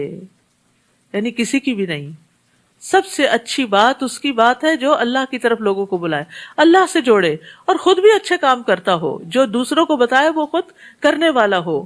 وقال اننی من المسلمین، اور وہ کہے کہ میں اللہ کا فرما بردار ہوں. تو یہاں تعریف کی جا رہی ہے کن کی؟ جو مخلوق کو خالق سے جوڑتے ہیں. اور کامیابی پانے والے لوگ وہ ہیں جو لوگوں کو اللہ کی طرف بلاتے ہیں، دین کی تبلیغ کرتے ہیں، قرآن کی تعلیم دیتے ہیں. وَلَا تَسْتَوِي الْحَسَنَةُ وَلَا السَّيِّئَةُ، اور نیکی اور بدی کبھی برابر نہیں ہو سکتے. آپ بدی کو ایسی بات سے دور کیجئے جو اچھی ہو، یعنی برائی کو نیکی سے بدل دیں، برائی کی جگہ نیکی لے آئیں، بری عادتوں کی جگہ نیک عادتیں لے آئیں. آپ دیکھیں گے کہ جس شخص کی آپ سے عداوت تھی وہ آپ کا گہرا دوست بن گیا ہے. یعنی اس طرح آپ دشمنوں کو بھی دوست بنا لیں گے. اور یہ بات صرف انہیں نصیب ہوتی ہے جو صبر کرتے ہیں دوسروں کی باتوں پر، تنگی پر، اور یہ کسی بڑے نصیب والے کو ہی حاصل ہوتی ہے. پھر اگر کسی وقت آپ کو کوئی شیطانی وسوسہ آنے لگے تو اللہ کی پناہ مانگیے، وہ سب کچھ سننے والا اور جاننے والا. یعنی اتنے اچھے کام کرنے والوں کو بھی وسوسہ آ سکتا ہے، اور وسوسہ انسان کے اندر شک اور بے یقینی پیدا کرتا ہے، اور انسان پھر آہستہ آہستہ اس راہ کو چھوڑنے لگتا ہے. تو ایسے میں اللہ سے دعا کر کے شیطان کے شر سے محفوظ ہو جائیں. یعنی شیطان کو برا بھلا کہنے کی بجائے تعوذ پڑھیں. بسم اللہ کہنے سے شیطان سکڑ جاتا ہے. تعوذ شیطان کے حملوں کا توڑ ہوتا ہے. وَمِنْ آيَاتِهِ اللَّيْلُ وَالنَّهَارُ وَالشَّمْسُ وَالْقَمَرُ، یہ رات اور دن، سورج اور چاند سب اللہ کی نشانیوں میں سے ہیں. نہ تو تم سورج کو سجدہ کرو نہ چاند کو کرو، بلکہ اللہ کو سجدہ کرو جس نے انہیں پیدا کیا ہے، اگر تم فی الواقع اسی کی عبادت کرتے ہو. پھر اگر یہ لوگ اکڑ بیٹھیں تو آپ کے رب کے پاس جو لوگ ہیں وہ دن رات اس کی تسبیح میں لگے رہتے ہیں اور کبھی نہیں اکتاتے. اور اللہ کی نشانیوں میں سے ایک یہ ہے کہ تم دیکھتے ہو کہ زمین دبی ہوئی بے آباد پڑی ہوئی تھی، پھر ہم اس پر پانی برساتے ہیں تو وہ حرکت میں آتی ہے اور پھول جاتی ہے. جس اللہ نے اس زمین کو زندہ کیا وہ یقیناً مردوں کو بھی زندہ کر سکتا ہے، کیونکہ وہ ہر چیز پر قادر ہے. بلا شبہ جو لوگ ہماری آیات سے غلط مفہوم لیتے ہیں وہ ہم سے چھپے ہوئے نہیں. بھلا وہ شخص جو دوزخ میں ڈالا جائے گا وہ بہتر ہے یا وہ جو قیامت کے دن امن و امان سے آئے گا؟